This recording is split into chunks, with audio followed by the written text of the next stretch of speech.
Good morning, y'all. Happy Sunday. Welcome back to the Sorry Shoe Podcast. It's your boy ARP. Just as we was going live too, I was scrolling my Twitter, right? I see that. Y'all see that post right there. It's Chris Tucker performing live. And the skit that he's doing is about slapping Chris Rock and how black people, we got this sixth sense. We got this intuition when people walk up on us. Hey, man, I already paid you your money. What you walking up on me for? And we so defensive and everything, and we would never get slapped. And, funny little skit. And I'm watching this, and I'm just like, I saw him do this whole piece in Vegas in 2025, last year. I seen him perform it in 2024 in Vegas as well. Chris Rock got slapped by Will Smith in 2022, like early 2022. I'm not saying that Chris fell off, but as a comedian, don't you update your shit? Don't you get to a place where it's just like, I need new material, even if you have writers, even if it's other people writing for you? Like, how are you still one of the biggest names in comedy and you're still on tour 4 years later, 4 years, damn near, yeah, performing long skits about Will Smith and Chris Rock? There's so much to joke about and to talk about. It's a fucking letdown, B. Anyway, what's up, y'all? How y'all feeling? Shout out to everybody on the way in. We got a good day today. We got some fun stuff to cover. We got to catch up. I wasn't here on the stream yesterday. I was at this show yesterday. Actually, I happened to be wearing something that I got from this black-owned innovative company yesterday. I'm wearing my God of War chain now. Now, I ain't no God of War. You know what I'm saying? Honestly, I bought this yesterday because I like the story of Kratos and his son, and I like the game. So I played a couple of the God of War games. One of my favorite games to play. You know what I mean? But the whole thing about these people is changeable, right? They're really based around sports. And the name of the company is Connect. I like that. I'm the Connect. But all of their pieces and all of the sports related stuff that they have, you could take it off and you tap it on your phone, and it gives you all the updated stats and schedule for that particular player or team. I'm not sponsored. I'm not promoting. I literally just bought this yesterday while I was at the show. You know what I'm saying? But I thought it was cool. So I said, yo, since we got some beef records and whatnot to go over today, let me put the God of War joint on that I just bought yesterday. Why not? So that's why I have it on. I ain't no God of War, people. All right. I don't want anybody to think that I'm trying to send some subs or something like that. Nah, I ain't on it like that. But for today's stream, y'all, we got a bunch. We got to go over this Cassidy diss track. He definitely set heavy sights on Eazy and Verb. We're going to play that. I'm going to start with that. Then I have a very, very quick J Millz topic. We're going to do battle rap first, obviously. Then very, very quick J Millz topic. Then after that, we got, I'm going to play the last release. I think Mickey Factz said that he's dropping 3 songs on Truffaut and then he's done. That's it. So his last drop came out yesterday, Store Runner, the Truffaut diss. Then after that, I have an Verb topic and I have some questions to ask y'all. All right. So then after the Verb topic, what do we got? I got some footage to play from Holla's game yesterday. I got a Lil Durk topic. Not just an update from where he's at with his court case and how the prosecution is really, really continuing to hone in on their accusations as far as how him and his team was moving prior to his indictment coming down.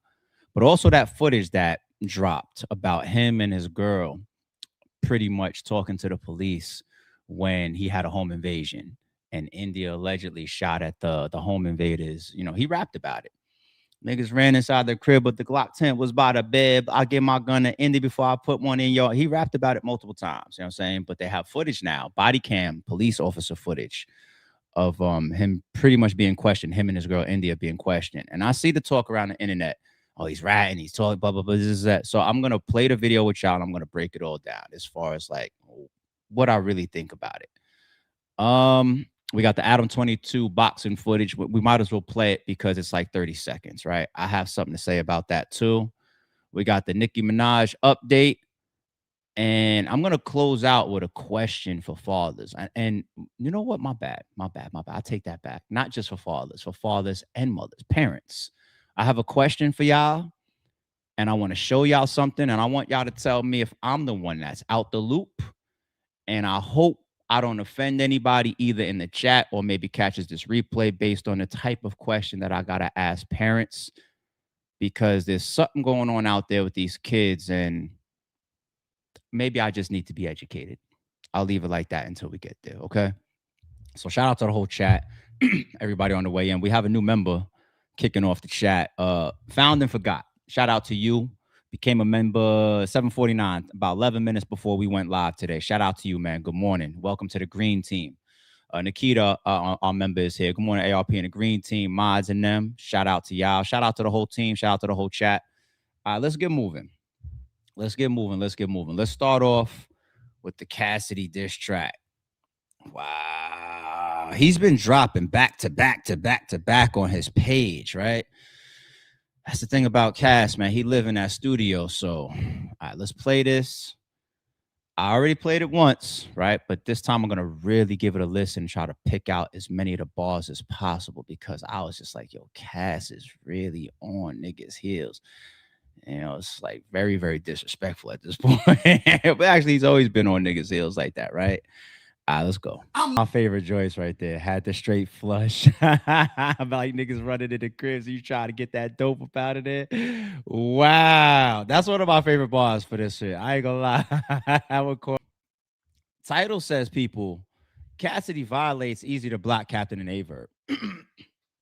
The shots that he took at Verb probably wasn't as disrespectful as bad. You know, call him sweet and saying that he's on stuff, you know, common stuff for Verb, especially I shouldn't even say these days, like the last couple years with Verb, right?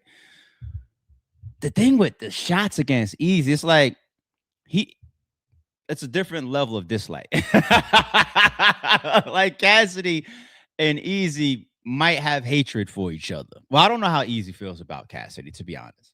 But when we watch all these interviews of Cass, and when we listen to the tracks and the things that he continues to say, it's like, because it's not the battle anymore. It doesn't look like they're trying to battle. We don't hear about nothing like that. We saw Chilla's interview.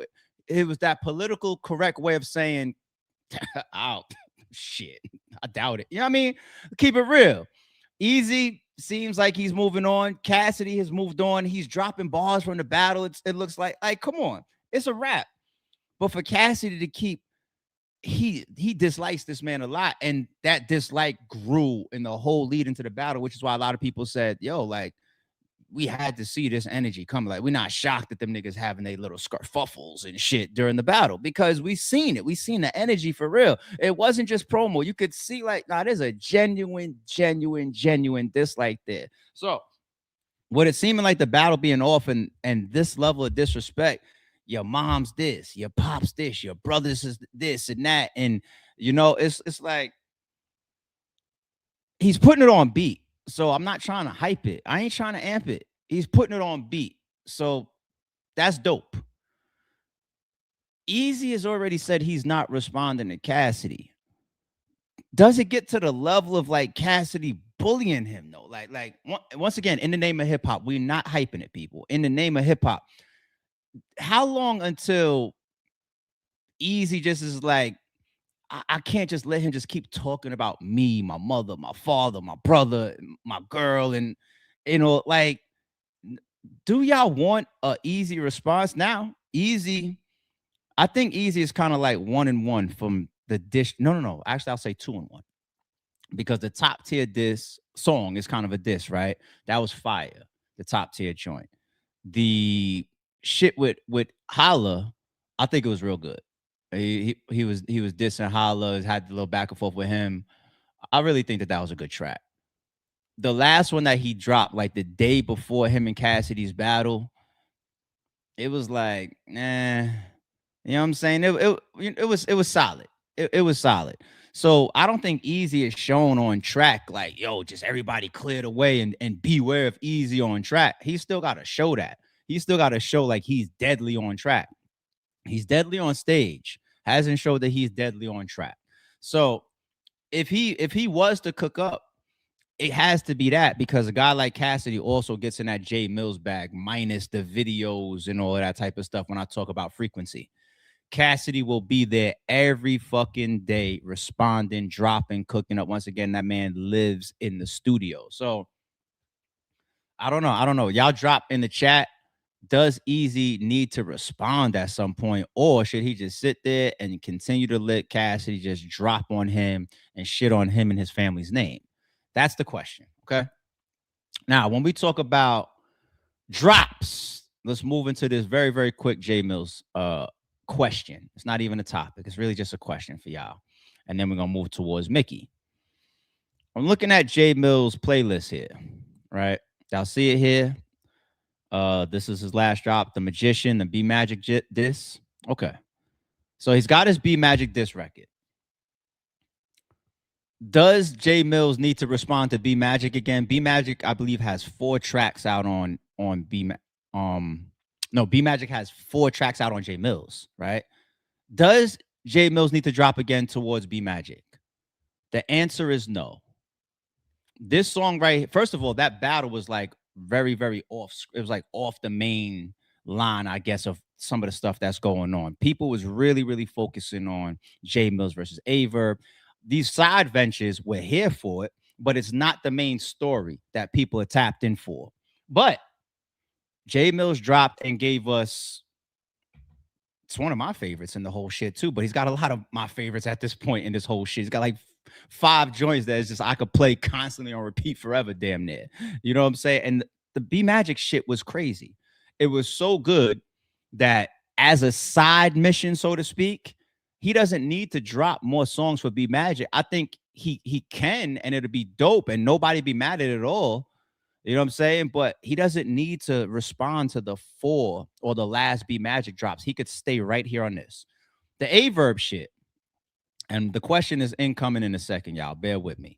The Verb shit. He's got the Why You Keep Running, fire. Let me skip over to Jack for a second. He's got the Give Me the Word. That's my least favorite J Millz release. And maybe not, I don't know if it's in all of them, but it's a good track. He's been that good on beat where even his stuff that I put like at the bottom of the list of his releases, they're still good. But that's my least favorite. Give Me the Word. But it was the Verb diss. And then the crazy one on Go Time, right? So he's got 3 disses towards Verb, and he dropped the trailer, and he dropped the kind of like little intermediate. I don't know if this was like ruffling the bushes. This J Millz, this is not a diss, right? So I don't even want to say and a half. Let's say 3 tracks to Verb and a trailer. Verb dropped 1 track. The community responded that it was garbage, right? But this is now not where people are over or putting more shit in J Millz' direction. It's the opposite for Verb. This is the battle that he was anticipating. And Verb dropped the ball. But he had 3 releases so far to Verb's 1 bullshit strip club banger. Okay. Jack Boy, another side mission like B Magic. Did he need to go back and forth with Jack Boy? No, he did, but he did. And he dropped one of my favorite tracks from him, the No AI, the No Allen Iverson shit. It was crazy what he dropped for Jack. Jack dropped again. Jack got 2 joints out. Both of them are kind of like subpar. You know what I'm saying? To be real, they're not bad. They're like subpar. Does J Millz need to respond again? No, he doesn't. Let's keep going. Now we start to get back to goods. You got the Damaged Goods, heavy narrative. You got the Spin the Block, goods diss, that's 2. You got the Turn the Lights Off, that's 3, right? And then we get into DNA, Never Been Outside, Spin the Block, and In My DNA. And he had a teaser for DNA. So he's got 3 for DNA, 3 for goods, 3 for Verb. Seems that we get 3 out of Millz when it's the battles that he really, really wants to entertain and that are formidable opponents, bigger names, maybe on the onset show the most threat. And now I ask the question, and then I'm going to give you my whole reason for just running through this in a second. Who gave J Millz the most headache? since he started battling on beat? Go, chat. I'll wait. Who gave J Millz the most headache since he started battling on beat? Why? You keep running. Why? You keep running. Why, why, why, why? You keep running. Why? Okay. Philly. One person, all right. All right. Shout out to Mikey Ferris. Our member says DNA. I'm not saying how.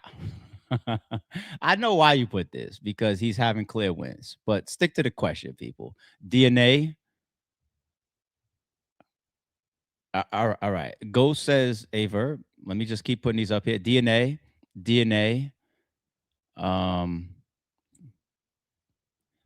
No one actually. I think some of you guys just put nobody. I think you're mixing the question. Most headache as far as like the back and forth made him fight, you know, as far as like made him navigate. It's like that's what I mean by headache, people. Okay. DNA. Bow. None. Yeah, you got. All right, stop. Everybody stop putting none and nobody in the chat, people. I'm trying to fucking explain this, and you guys keep doing it. DNA. Definitely DNA. Definitely DNA. Definitely DNA. Okay. The consensus in the chat, thank you, y'all. I appreciate it, is DNA. Definitely DNA is the consensus in the chat. I agree, but I add one person to it, because my definition that I'm going for this particular question, when I say gave him the most headache, as far as what was the most that people looked at? Uh-oh, he dropped 2, or what's going to be the response? What's going to happen now? And made him run back and write and produce and grab a beat and shoot a diss track and get to at least 3 releases. It is DNA. I agree with y'all, but it's also goods. Okay? That's my point. It's those two guys. And I said this the other day on the stream. We now seeing all these new side ventures and battles. Jack Boy, B Magic, A Verb, to me now, seeing the result of it, we really, really, really got to give flowers to DNA and Goods. I feel like it's so slept on, the fact that, and Goods worked the most out of everybody. Got to give it to him. DNA, he dropped that first just regular tripod. I'm in the backyard, dropped a freestyle over J Millz beat. No real production, no real video quality, no original beat, none of that. Just a freestyle. But I would assume even DNA at that time, he didn't even know what was going to really happen. Probably none of us did. All right. So then he dropped 2 fire joints after that. DNA. Quality, one in a restaurant, another one in a Sprinter, burning the Jersey, all out production, beautiful. He went crazy, right? Goods dropped like 5 or 6 releases, and he kept up the pace with J Millz. J Millz was winning the rounds as the consensus, but the pace of even pushing J Millz and making him respond. B Magic is not making J Millz drop 3 tracks. Jack Boy is not making J Millz drop 3 tracks. A Verb did not make J Millz drop 3 tracks. J Millz gave away the coin toss. He already had the Why You Keep Running shit done, which is why he dropped the trailer, and then he went to different angles and different songs before he came back to that. Okay? So that is a formula to giving us and giving the fans and giving us the reason to start to tilt these scales. And this is for all these battles. Hopefully we continue to get on beat, whether it's Cass versus this person, Mickey versus this person, J Millz versus that person, and so forth and so on. People that activate. You would be a fool at this point, a straight fool, to watch the landscape and go backwards from what the fans are reacting to, the bloggers are reacting to, and the work ethic that's being put about to show how these battles actually reach their peaks. So if you come to the table versus somebody that's doing visuals and you don't have visuals, you're a fool. If you come to the table and you only have the means to get your hands on one beat per 2 weeks, you're a fool. If you try to jump into the war and you could only grab other people's beats, you don't have a producer at all, or you can't shoot decent quality, yet you want to go back and forth with J Millz or Mickey Factz, you're a fool. These are the people that they apply no rules of engagement. They watch the wars from the outside looking in, and then they jump into these little mini battles within the wars, and then they wonder why the whole battle rap culture goes against them. And then they start blaming the bloggers or blaming the podcasters or blaming New Yorkers. No. If you could watch it's one thing to just end up in it like J Millz and DNA. And then they both navigate, and it's like, oh, and they both did quality, and they both fought a strong fight, both of them. Versus you got to watch how this shit is and how everybody responds, and you still jump in with a butter knife.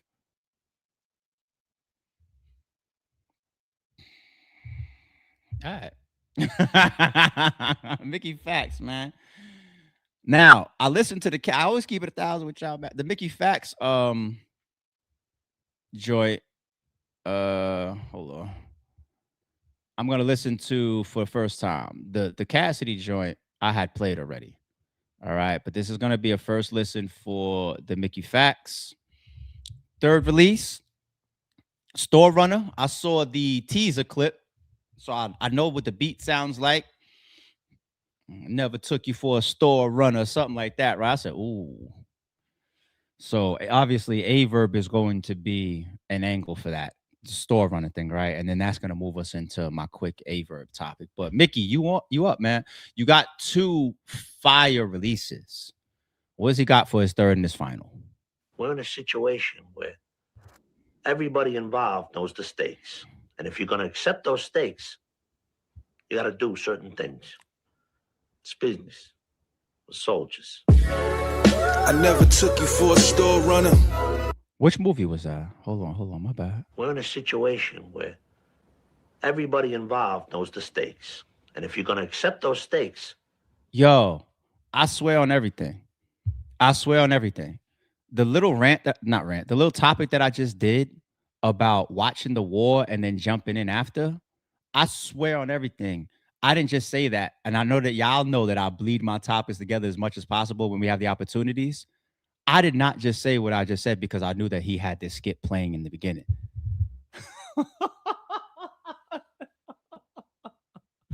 That's a total accident. Total accident. Just like I saw on Twitter, Mickey did all the prayer hands for his first release on Truthful, like his prayers for Truthful, like after the body or the sermon, like how Mickey ends it. Once again, a lot of people sent Mickey pictures of them praying, and Mickey did the right thing. He created this whole theme of promo behind it to keep pushing his shit on Truthful. I might be the only one that had the organic picture and all of that, because if you remember, we was live, and the chat started telling me Mickey just dropped, and I said, Mickey just dropped? Cool. And I brought it up on the screen while it was still premiering on Mickey Factz channel. So it was impossible for me to watch that, prior to that live reaction. We caught it like 3 minutes right there live with y'all. So I brought it up, and while he was body and foe with that angle of all that gangster shit we don't need, I was just like, oh my God, this angle is working. That's when I went like this on the stream. And then we got to the end of the song, and then Mickey goes like this, and he goes like this, and then he turns out. Mine was organic. You know what I'm saying? So I said, oh, he brought that back to show y'all for the people on Twitter, just like, oh, ARP got it. No, mine was organic. My screenshot was organic, and that just happened again right here. It happens. Sometimes shit it's the world, man. I don't know. We're in a situation where everybody involved knows the stakes. And if you're going to accept those stakes, you got to do certain things. Right. I just said soldiers. I never took you for a store runner. I never took you for a store different runner. Vibe. Verb got you looking like a poor sucker. I never took you for a store runner. I never took you for a store runner. I never took you for a store runner. Verb got you looking like a poor sucker. Damn. Moved out. I never took you for a pussy, so let me get this straight. You hit a space just to go fix your face, to disrespect the nigga who clicked your tape. This nigga fake, I'm in the rape. Call me the Joker, I poke him in his waist and give him stars. All he gonna do is choke like he did with Ace. I mean, shit is comical, diabolical. I put that on your alopecia you got on your follicles. Fucker, turn to a sucker. This guy's a popsicle. Verb sent you bread and this liar turned to a prostitute. Hey, I never took you for a store runner. I never took you for a store runner. Verb got you looking like a pure sucker. I never took you for a store runner. True, I never took you for a store runner. Foe, I never took you for a store runner. Verb got you looking like a pure sucker. I never took you for a true forward nigga that we all forever ignore. He the type to pull up to your crib, messy and all. Don't take his shoes off soon as he get to the door. Yo, he's 3 for 3. It don't drive and slap shit around the way the first two did. But it's probably not even designed to.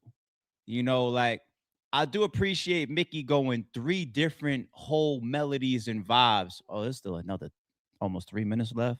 I do appreciate that.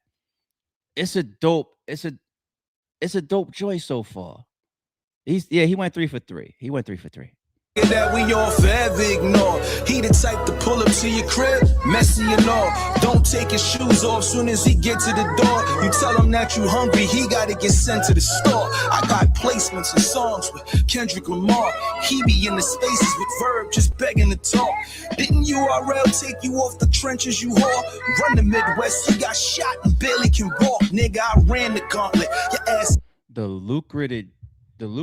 more lucrative deal is always going to be like a reference in battle rap. Wow. Does he use that angle here in this? Starving in a trash apartment. I had the orange lamb and parked it. Yeah, candy corned it. You got a project dropping. That shit is whack and garbage. Cause street niggas go to brunch. You just can't afford it. You stupid idiot. Why you doing business with?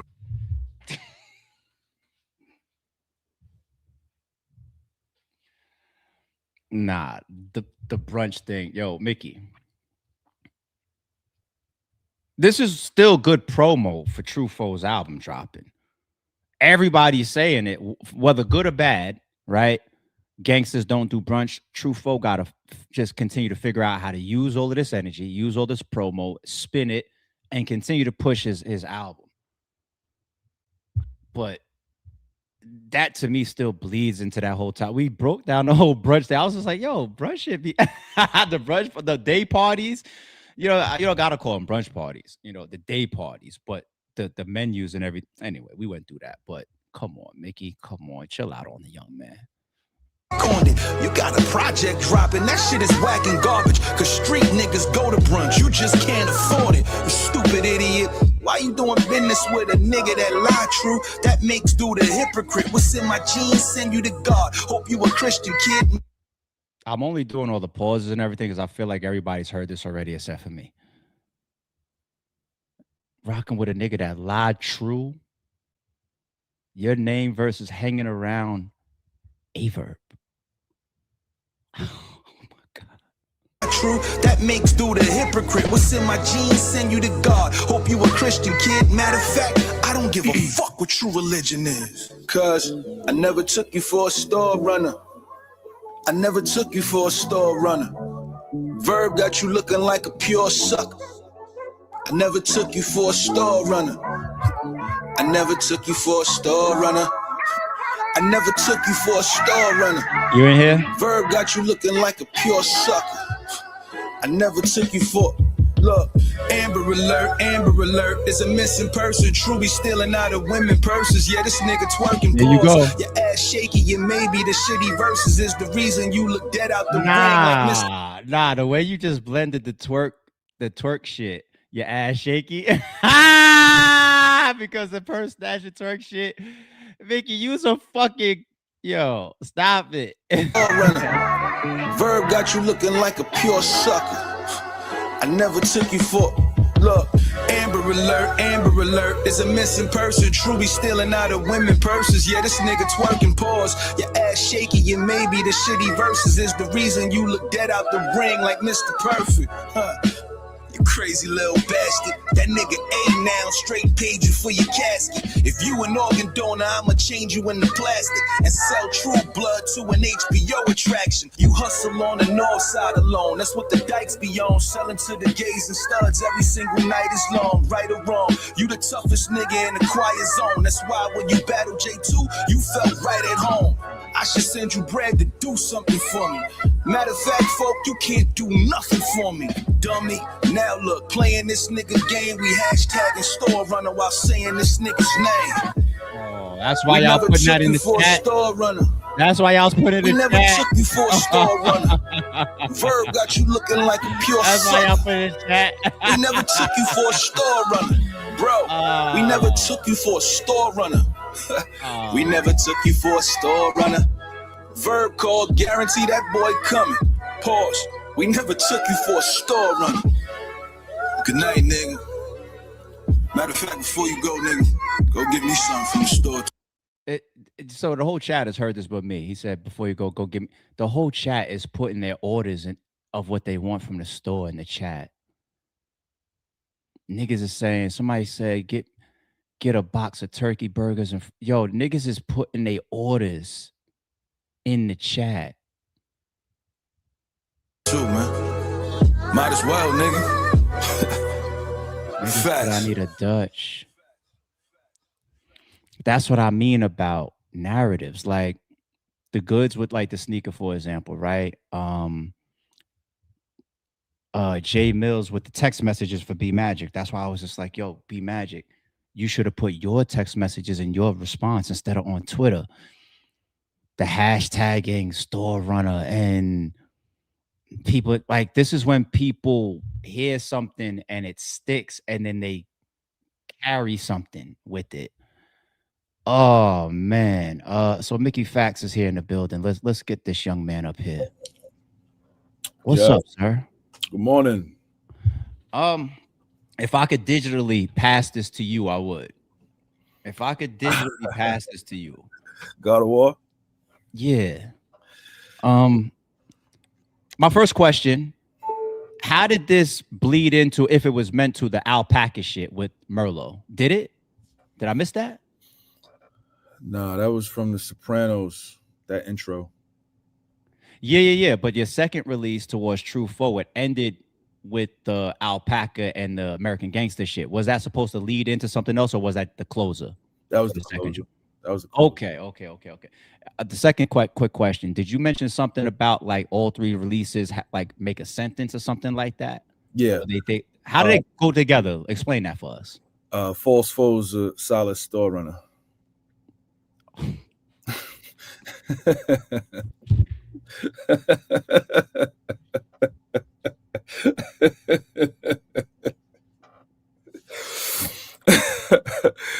False Foes, a solid store runner, bro. That's the sentence. That's the sentence, bro. That's the sentence, bro. That's the sentence. That's the sentence, bro. Okay. That's the sentence, bro. Sir, this was fire. All three releases, all three visuals, all three beats, all three different angles of it. What made you apply this type of work ethic, promotion, quality, everything for what some people say true foe? There's a lot of formidable opponents out there. What made you do this type of back and forth for and with True Foe? So he's running with, first of all, shout out to True Foe. He's running with this narrative that I put more work into him than I did with Royce. Okay. The difference with Royce and True Foe is I didn't talk leading up to dropping Wraith. It took me 24 hours to write Wraith. And then I put it out maybe 2 days later. And that shook hip hop for like 4 days. Like I was the topic of hip hop from Tuesday until Jadakiss dismantled Dipset. Not battle rap, hip hop in general. Yeah. I didn't need to do any other promotion. Everybody else promoted for me. And then I did do a press run because I had an album coming out after that. So I did Drink Champs. I did Math's My Expert Opinion. I did mad interviews. So he's like, I wrote these songs in 13 hours. I wrote all 3 songs in 13 hours. We shot all the videos in 6 to 7 hours. Shout out to my cameraman, my director, and his editing skills. The videos was done Sunday night at 11 o'clock. Me and him, we were done. I was done recording at 7 o'clock on Friday. It was mixed and mastered Sunday in the morning. So I was ready to go Sunday night. And then, you know, if I'm going to drop, I'm just now kind of understanding the YouTube space. I ignored my YouTube for a very long time, you know what I'm saying? But once I started to kind of do Cologne and Cap, and my distributor, because I have a distributor deal. So all of my Spotify and everything is connected. So my distributor called me and was like, yo, what are you doing? Because your engagement is up 1,000%.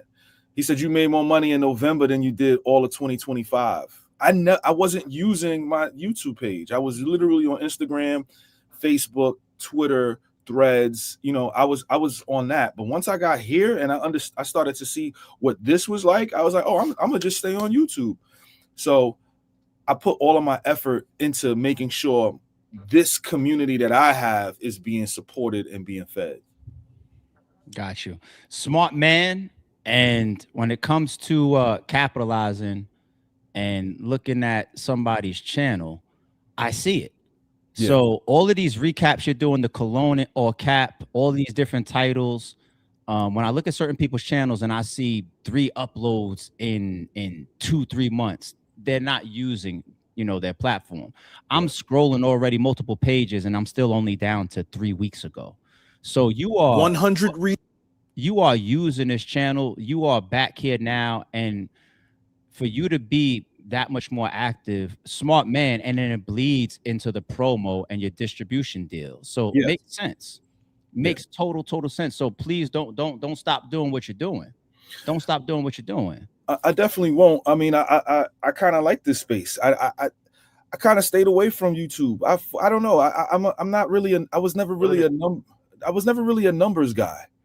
You know what I'm saying? And when I started, you know, I started just seeing, you know, battlers, they just are obsessed with views, man. It's I never understood that, man. Like I was never obsessed with numbers and views. You know, I'm all about the impact. You know what I'm saying? When I drop, it's impact. You know what I'm saying? People, the tastemakers get a hold of it, and then next thing you know, opportunities come from the tastemakers. So when people are like, yo, I got 1 million views, but you can't tour off that 1 million views, you still bragging about 1 million views. I was in the spaces yesterday with Verb, right? Because he said you were? Yeah, because he said that he wanted me to pause me dropping this record. He was like, yo, it's a snowstorm, and please stop. And I was like, he was like, please, just come on, man. He's dealing with a storm. Don't drop the record. He hasn't dropped yet. I'm like, no. Y'all was. Anyway, I went in his spaces and I was like, look, I was never big on the views. I'm big on impact. And I said to him, my first show ever was not in New York City. It was in China.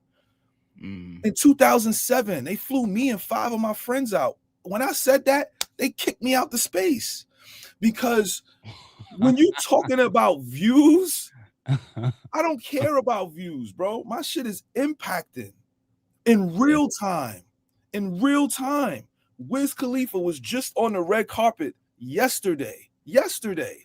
They asked him, who is a rapper that is underrated and should get more love? The first name he said, Mickey Factz. The first name.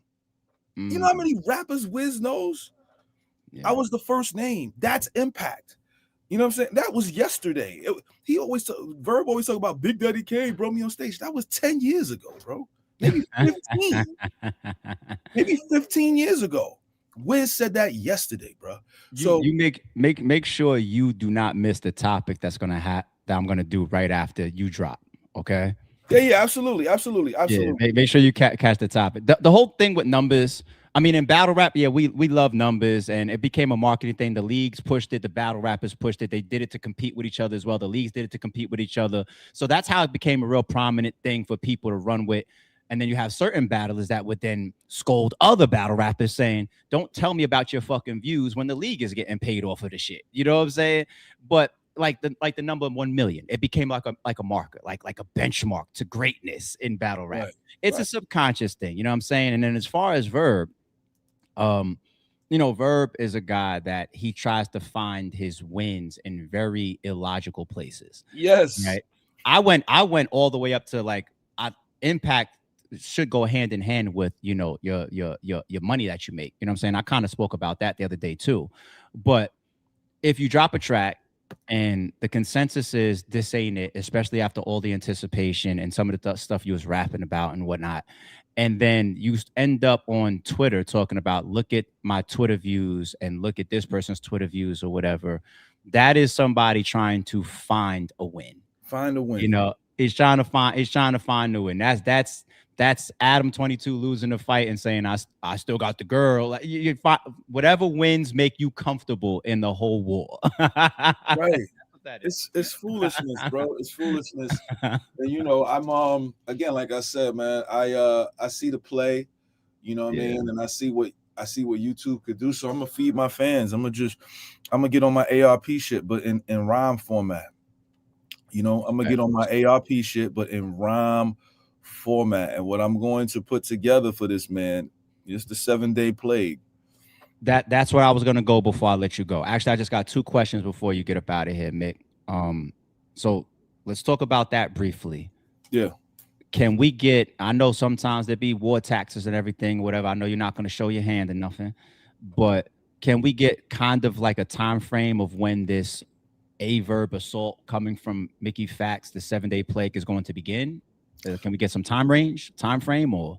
Yeah, I'm thinking February. I did spend a little too much time on this Truffaut thing, and it is the end of the month. I do got to send out 1099s, for Pendulum Inc. So I'm a little behind on that stuff. If I'm being all the way honest. So I got to get my tax stuff done. I'm in Texas next week, so I got to memorize these 2 freestyles that I got paid to do. But I'm hoping to record everything tonight or tomorrow, and then I just laughed, right?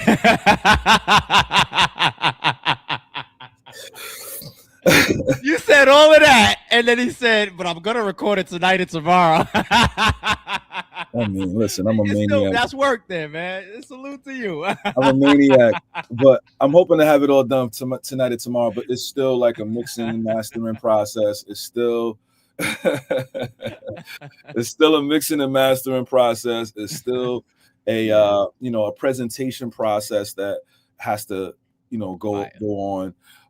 So I want to kind of bring a different visual aesthetic to the space, to my YouTube channel. So like, I'm thinking February, for Black History Month. And I think people are going to really love the visual aesthetic. I could only imagine how you're going to use that now, because one thing that you showed us in the midst of all of this is it's like a cinematic blending how things could go together, like all those seasons of The Wire collaborate for a reason, and this guy drops one diss track and pay attention to how it might link to the 3rd track and all that. So this 7-day plague, you're on your movie 7 shit, you know what I'm saying? 7 sins and whatever, and fucking Black History Month. God knows what you're up to. And it's like I said, it's a what I will leave you with this, because I know this is your morning thing that I tune into sometimes. I'm gonna leave you with 2 things, right? The first thing I'm gonna leave you with, there's gonna be a consistent moniker attached to each track, right? And the smart ones are gonna see it and they're gonna be like, yo, he is really out of his mind, right? That's the first one. The second one, every track, because people think that it's just gonna be like punchline after punchline after punchline on every song.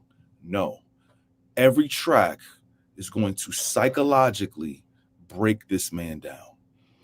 Every song is a different theme. It's a different theme every single song, and it's gonna be like him going to a therapist. Like, this is going to be really, really, really wow. We can't get him out of the community. That's not ever gonna happen. His legacy, no. 6ix9ine is still around, right? And very prominent, a very prominent voice. So Verb ain't going away. He's not going anywhere. Like, and we don't want that's how it works on the internet. We don't want him to go anywhere. No, you're right.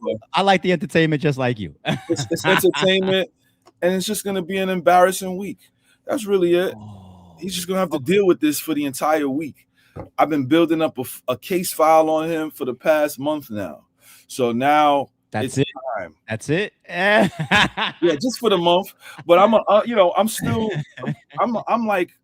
gonna probably be done writing later today. And then I'm gonna go through what you put together. I'm gonna take some of that and put it into this stuff. But this shit is amazing. This shit is amazing what I got. It is really and people been calling me, producers have been calling me like, yo, please pack him up. Here, this is for you. Here, this is for you. Get him out of here. Because he just wanna do this. He don't wanna rap. Yeah. So I'm gonna put him down real quick, and then I'm gonna move on and focus on new artists that's coming up for Kelowna Cap and Pendulum Inc. You know what I mean? Copy. One quick question. Yep. Before we let you go, Mick. So when we look at the landscape of these battles on beats and what's been hitting the arena, the two top people right now, we know who they are, right?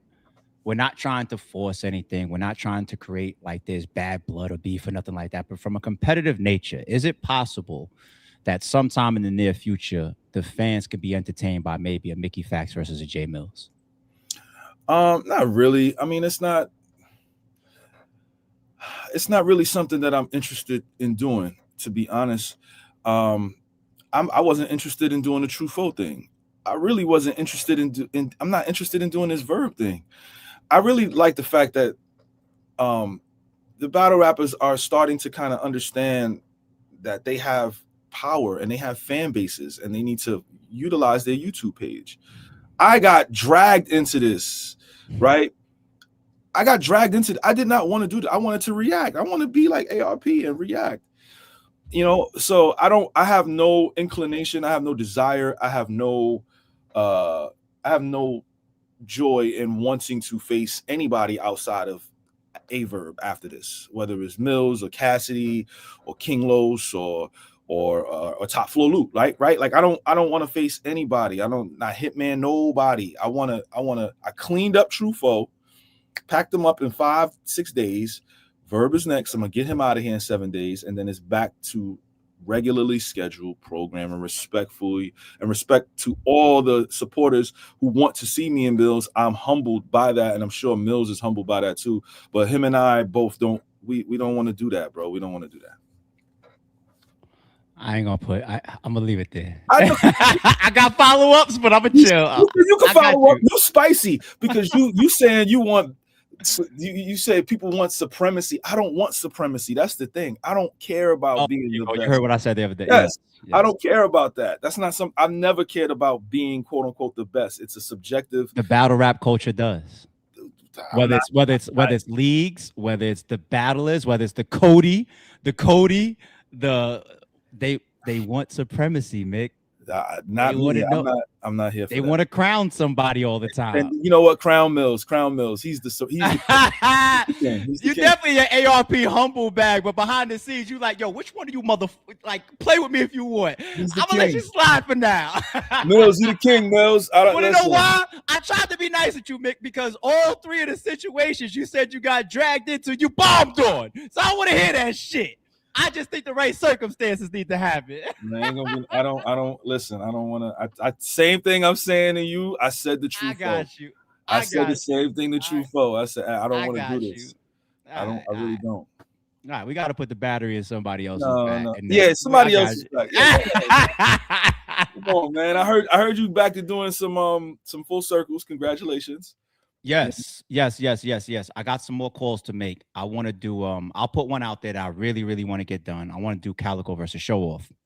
Wow. I'll give you two. I want to do Cassidy versus Big K. Those are two in a full circle.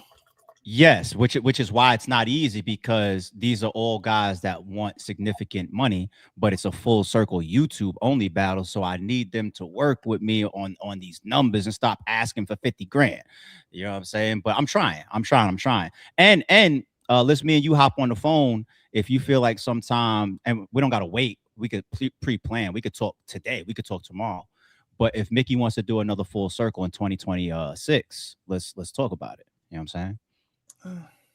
Go watch Mickey versus, of all people, Verb full circle. Now that I think about it, y'all.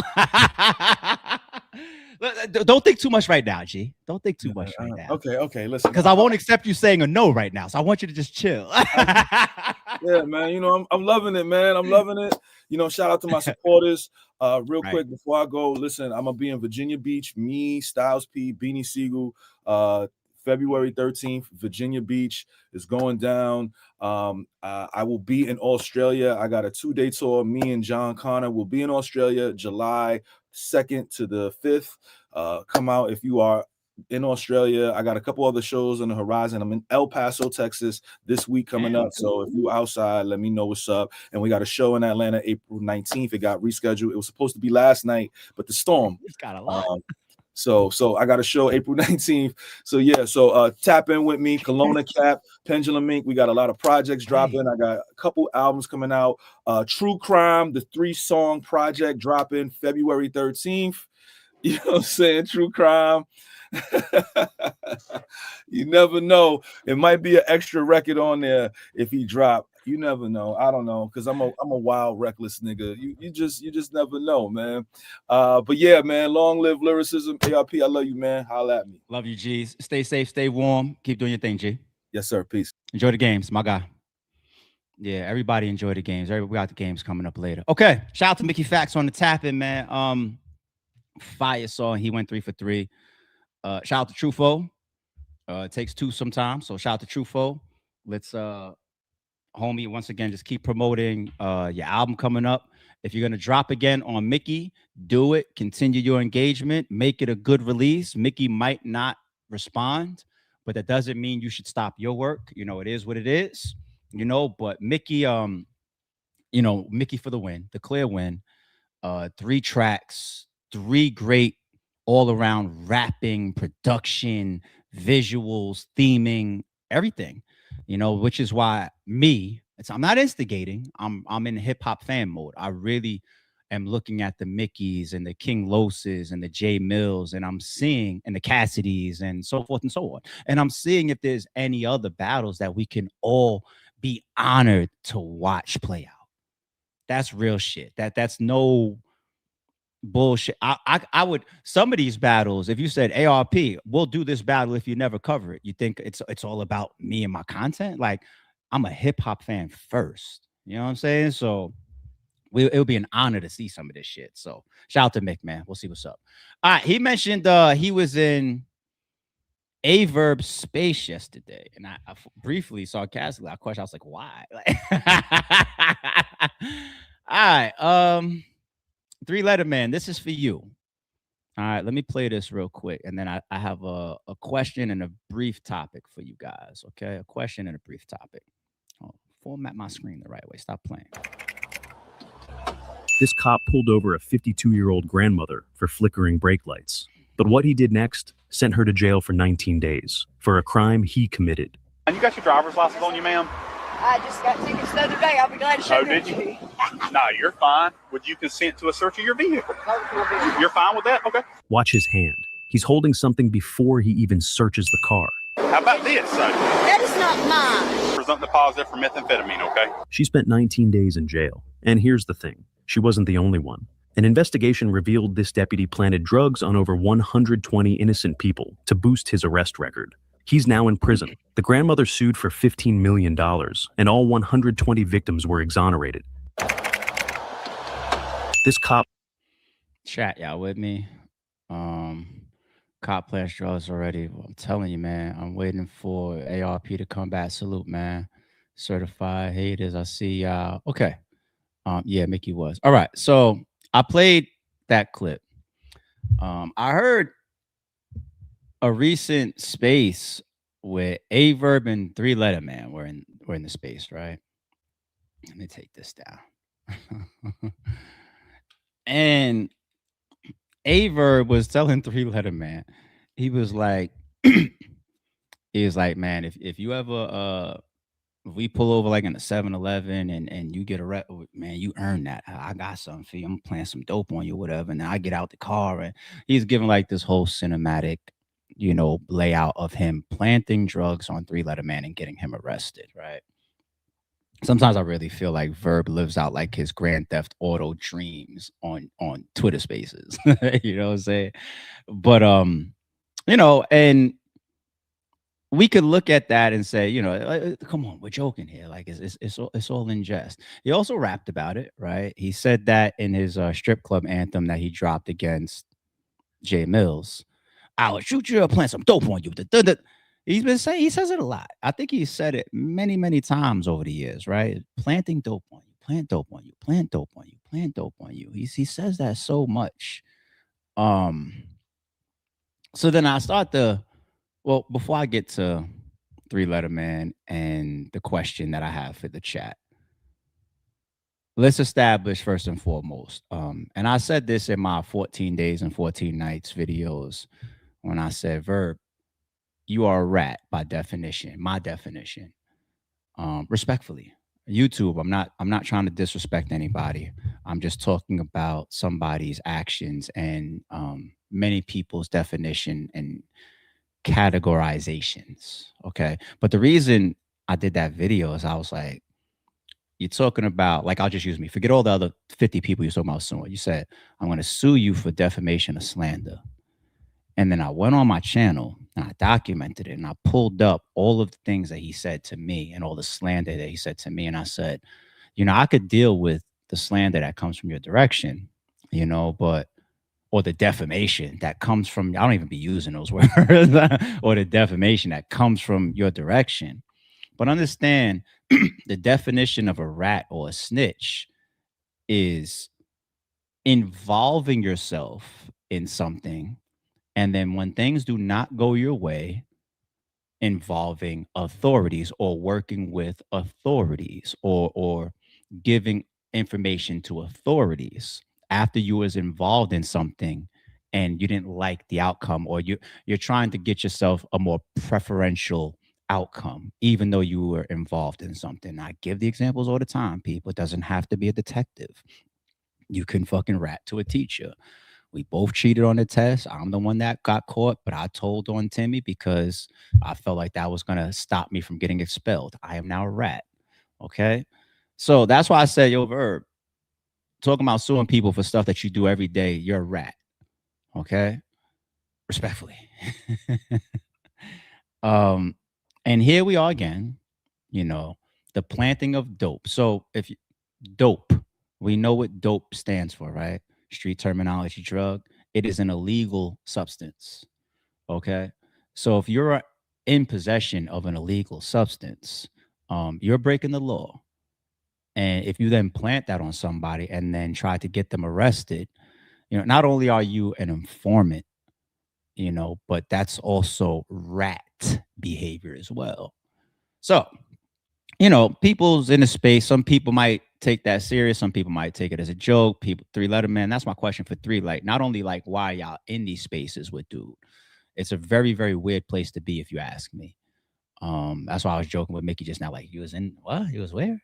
But when people say stuff like that to you, like, I'll plant some dope on you. Past the rat or the informant fact by all of our street code and definition or morality, right? Past that, even if it's a joke, then I got to ask the chat a question, right?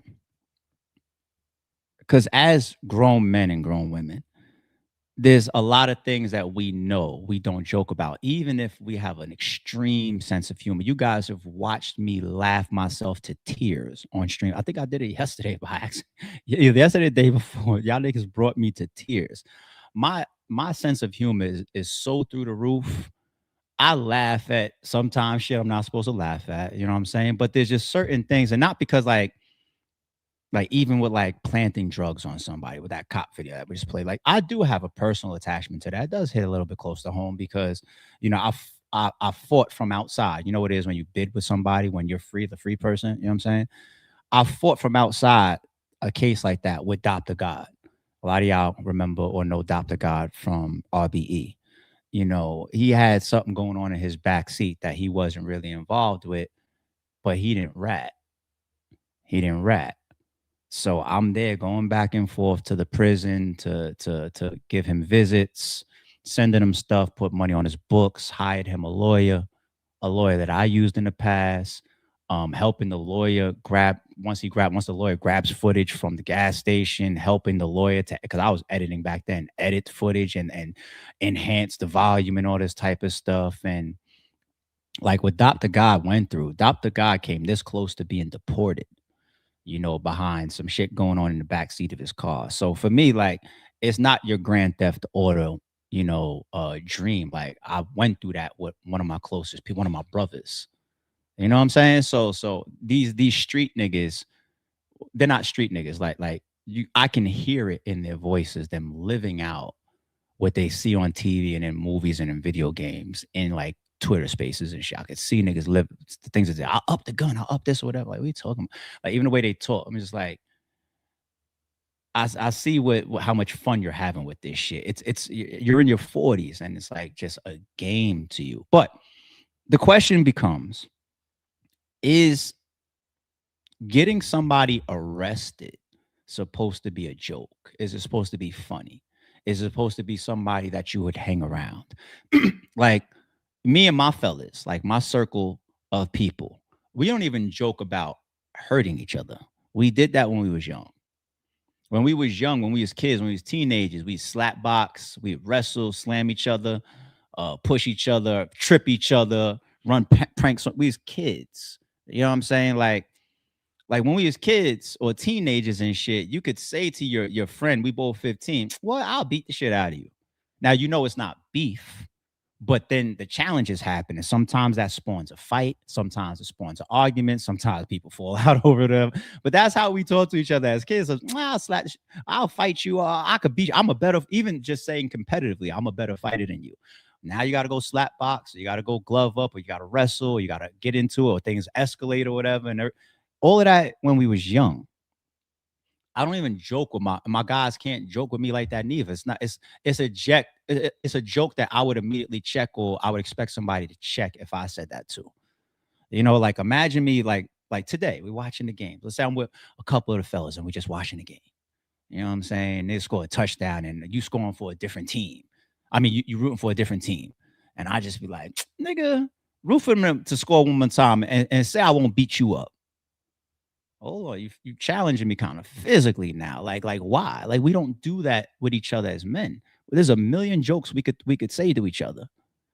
I could talk about your apple bald head, or your sneakers is dirty, or your car outside isn't washed, or I'm a better basketball player than you. We might step outside and start shooting long distance shots for money, and like this is like what we do, the type of way we joke around and get at each other. Or we go into the gym, try to outlift each other.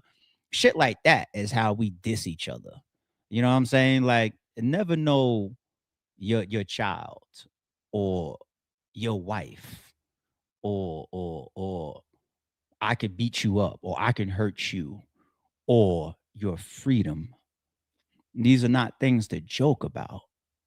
So then I ask like all these people that hang around, or three, you as well, like y'all don't think about that. Like for somebody to consistently joke, I'm gonna plant dope on you. Of all jokes to come into somebody's mind, that's the joke that you consistently say to people. I'm going to plant dope on you. I'm going to plant dope on you. I'm going to plant dope on you. Removing of the rat informant side of things. This is how y'all joke. It's clown men. It's clown men. I would never have a friend in my circle. I've built with my peoples too much, with too much air likes for me. I would be flabbergasted to hear any of my guys say that to me. Like, I'll plant some dope on you. I'll be like, my mind would go matrix frazzled. My computer would glitch. I was just like, wait, hold on. I don't understand. Like, plant dope on me. Hold on. We talk about my freedom. We talk about shit we don't joke about. Hold on. Like, you're a rat. Hold on. Wait, hold on. Who have you been the last 15 years? Like, I would be bugged the fuck out.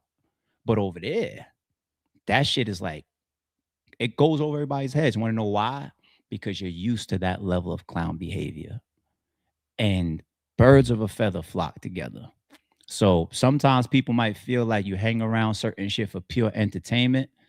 And I tune into certain shit too for pure entertainment and for my podcast as well. I shall not be a hypocrite. I just broke that down yesterday or the day before, right? When I said Verb, like, I podcast, talk about whatever the fuck I want. You know what I'm saying? Like, but you would never be able to get that joke off of me because I just wouldn't be there or with you or in your presence or hang around or allow you to joke like that in my direction because it just shows me too much. I don't want to be connected to you or tied to you at that level.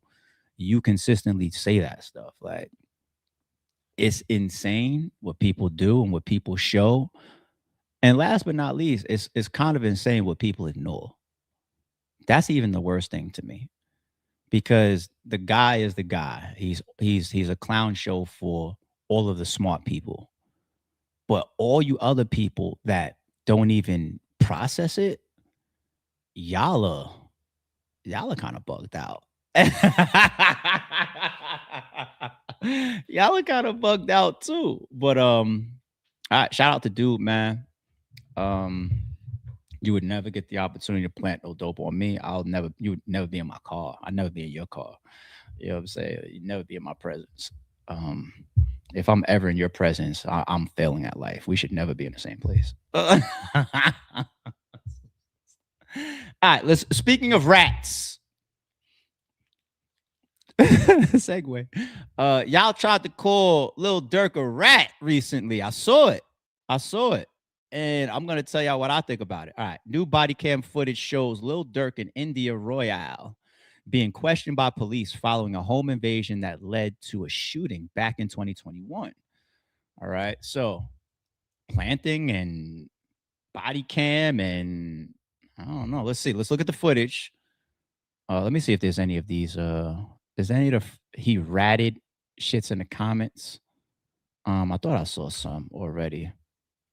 All right, anyway, let's go. Let's play the footage.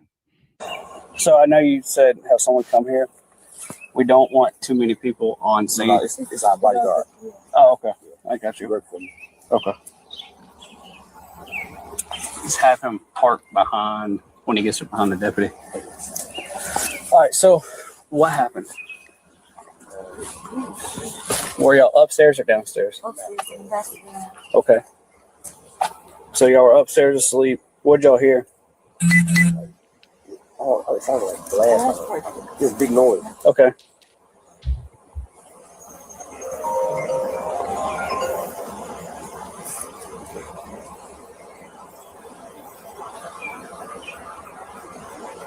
All right, then what happened? So, woke up out of sleep. She got up. Okay. My security always leaves the gun like around the house. Okay. So I hit the break in. She grabbed the gun. Okay. So I know you said have someone come here. We don't want too many people on scene. No, it's our bodyguard. Oh, okay. I got you. Work for me. Okay. We creep by the stairs. Okay. That's when we see like 2-3 people like lifting their head up. Okay. After we see what happened, they ran. Okay. So when I ran up, I told her to go in the closet. And she dropped the gun. I grabbed the gun, laid on the back porch. Okay. And that's how I said we fly time to get. Okay. Now, did they shoot at you or did you shoot at them? I shot him. You shot at them? Did they shot too. Did they shoot first at you? That's what I'm asking. So they shot first. Okay.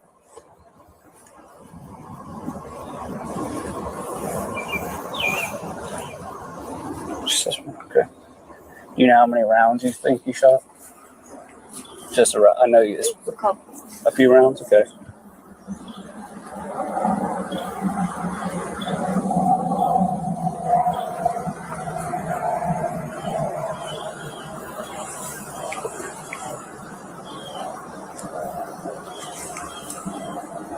And then you drop the gun? We creep by the stairs. Okay. That's when we see it. And then you picked it up, Mr. Banks? Okay.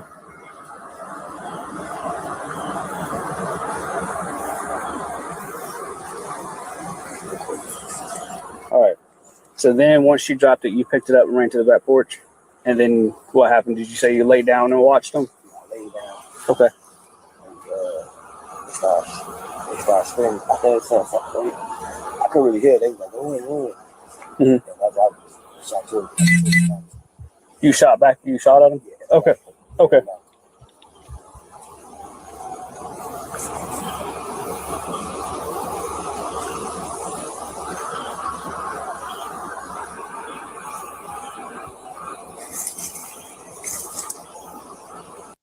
And then you picked it up, Mr. Banks?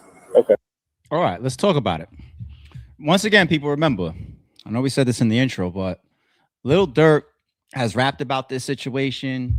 Niggas ran in the remember the Glock 10 was by the bed. I'll get my gun to end it before I put it in your hand. But he rapped about this before. He spoke about this before. This home invasion where his girl got it rocking and he or whatever, you know, and they protected themselves. Okay.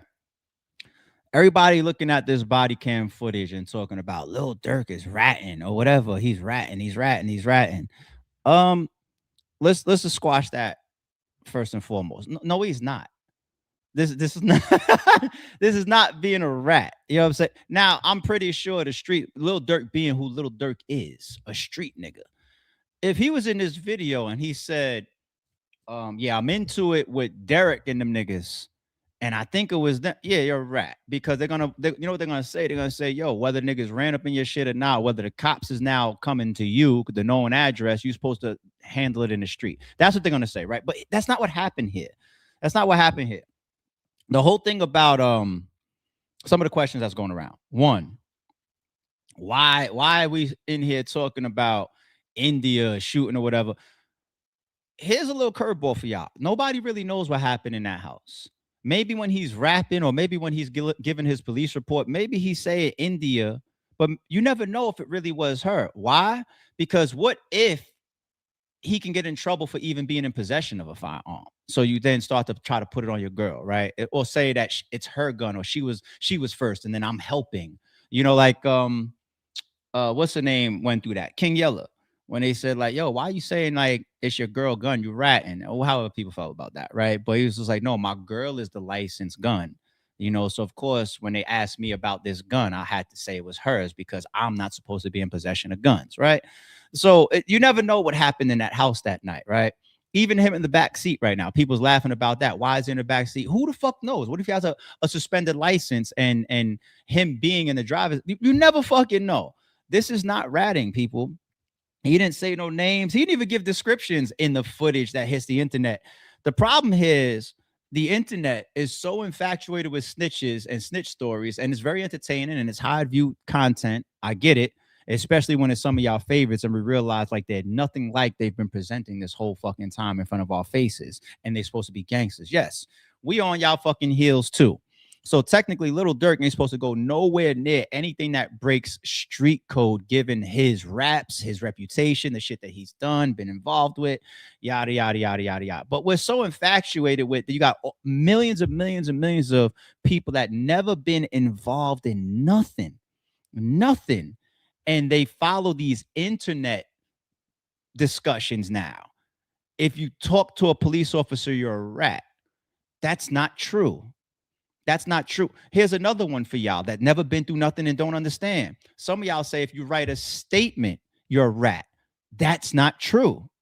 What's in the statement? What's in the statement? If I got arrested with Jerry, right, and they know that me and another person is the one that committed a crime, or let's say it was me and Jerry. They got video of me and Jerry jumping out the fucking window, right? Jerry goes right, he gets away, I go left, they catch me. Everybody knows it's you and Jerry, right? Now, when I'm sitting in the detective's box and I'm being interrogated, I don't have to write a statement. I don't have to say shit. But if I do write a statement, and my statement said, and they say, we want you to write down who you was with. And I say, I was with Roger who probably caught a flight last night back to Europe because that's where he's from. Am I a rat? No. No, I'm not. I'm not a fucking rat, which is why people say they're willing to lie on the stand. Okay? If you talk on the stand, are you a rat? What did you say on the stand? Now, if you made up a bunch of lies and you're just willing to take whether they convict you or not, then you're not a fucking rat. But anyway, so the only thing that y'all could accuse Durk of in this situation is possibly getting himself in trouble if they say something that doesn't line up with things like ballistics or their own investigation. If they come into that fucking house and they start looking around for bullet holes in the walls and they recover shell casings, and you tell them it's this type of gun, but they find this type of shells. If you tell them that you shot once, but then they see 5 holes right here. If you tell them that you was upstairs, but they see all the action happening downstairs from ballistics and detectives doing their job. Yeah, you could get yourself in certain areas, right? Hell, in this footage, the police officer even tried to help them at a point. Did y'all catch that part? The police officer was like, so you shot. And he was just like, yeah. Well, yeah, I shot. And he's like, who shot first? She was like, she said something and Durk tried to chime in. The cop said, no. Who shot first? You or the cop kind of led them into making sure that they can say verbally and give him the opportunity, because of his body cam being on, the ability to write down, okay, what they're trying to tell me, right, is the people that came into your home, they shot first, right? Watch the footage. The cop kind of let him in it, like, don't fucking tell me that, because the cops have a heart too. Cops have a heart too. They're just like, cops are gonna be there to uphold the law, but no fucking cop really want a good cop. No cop really wants to lock up somebody knowing that I'm reporting to your established residence. I already seen your license, whatever. Your established residence. You are minding your business, paying your taxes. I think you're a law-abiding citizen. Somebody jumped into your back window trying to rob you, burglarize your crib, and you protected your life, yourself, and your family, and you shot at them. I don't want you to get in trouble. A good cop don't want you to get in trouble for that. He fucking led them right there. It's like, no. They shot first, right? So that's the only thing you could accuse him in India of, is talking without their lawyer, which a lot of people do. Let's get over that. You motherfuckers never been into shit, so you follow these internet talks and discussions like, if you talk without a lawyer present, you are the worst ever. But 90+% of these motherfuckers will talk without a lawyer present, especially if they think they're trying to lie their way out of something. People think that they plead. I've been there. You know what I'm saying? Like, if you've been arrested multiple times and you understand how these outcomes, and you have worked with lawyers during criminal procedures and all type, you start to learn and you realize, like, yeah, if I say this shit in the middle of arrest, the bracelets don't come off after they go on. It's like 99.9% of the time, if they put the fucking bracelets on you, they're taking you in. Their job is to fucking uphold the law as they see fit with probable cause, and then arrest. Take your ass to the fucking precinct. The people that work in the precinct and never go on the street, they have their process. Fingerprinting, pictures, questions, or where do you work? What's your relative? What's your emergency contact? What's this? What's that? Let me see it. Sometimes, what's your tattoos? They want pictures of they all of that type of shit. That's their fucking job. The judge's job is the one impose sentence, impose bail, make decisions, guilty, jury, guilty, not guilty. That's what that happens. That's why even Young Thug, which is like, nigga, he was like, yo, puss ass on the way to the precinct, handcuffed. You're under arrest. Why are you pleading the case as if a cop's gonna listen to you and pull over and let you out? That's not their procedure. That's not what happens. So this is why so many people talk, because they do understand correctly, but still they jam themselves up, that if a police officer is having a conversation with me and I'm not in handcuffs, that's when they Miranda you, right? When you're under arrest. Hands behind your back, right to remain silent, blah, blah, blah, anything you say can and will, right? They don't read you your fucking Mirandas when it's just a conversation. You could walk through the hood right now and have a conversation with a fucking police officer. He's not going to read you your rights because you're not under arrest yet. So that conversation, a lot of people feel like what I say can get this cop possibly to leave me alone. And sometimes that absolutely does happen. That's even the difference sometimes between being detained versus being arrested. If 4 fucking cops surround you and they're questioning you, right? You're probably being detained at the moment. Okay. And people try to talk their way out of that. Now, what you say will or will not make you a rat. But a lot of people talk. Okay. You're not a rat for talking. It's what you say when you talk. Okay. Jesus Christ. Jesus Christ. So luckily, I had a good cop there trying to help him. The rest would be if they decide to go in that house and do ballistics and investigation and figure out if the story that they've told them on statement, on record, on body cam matches what they believe happened inside. That's the only way he'd get himself in trouble. All right. Himself only. He's not a rat. Jesus. All right. Where we at? Oh, we gotta do this real quick since we're already here on Lil Durk. Until the trial starts, there was a lot of activity last year on his docket. In the last month and a half, it's been way more quieter, ever since they shot down his motions to throw out the superseding indictment and things like that. But his docket had some new entries within the last couple of days, and it's pressure based, man, as far as the type of stuff we know he's going to have to fight when he gets to trial. Feds claim reward for the murder was being in music videos and rap lyrics.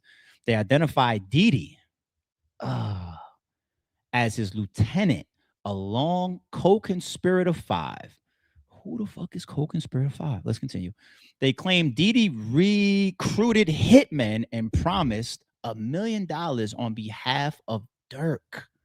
$1 million.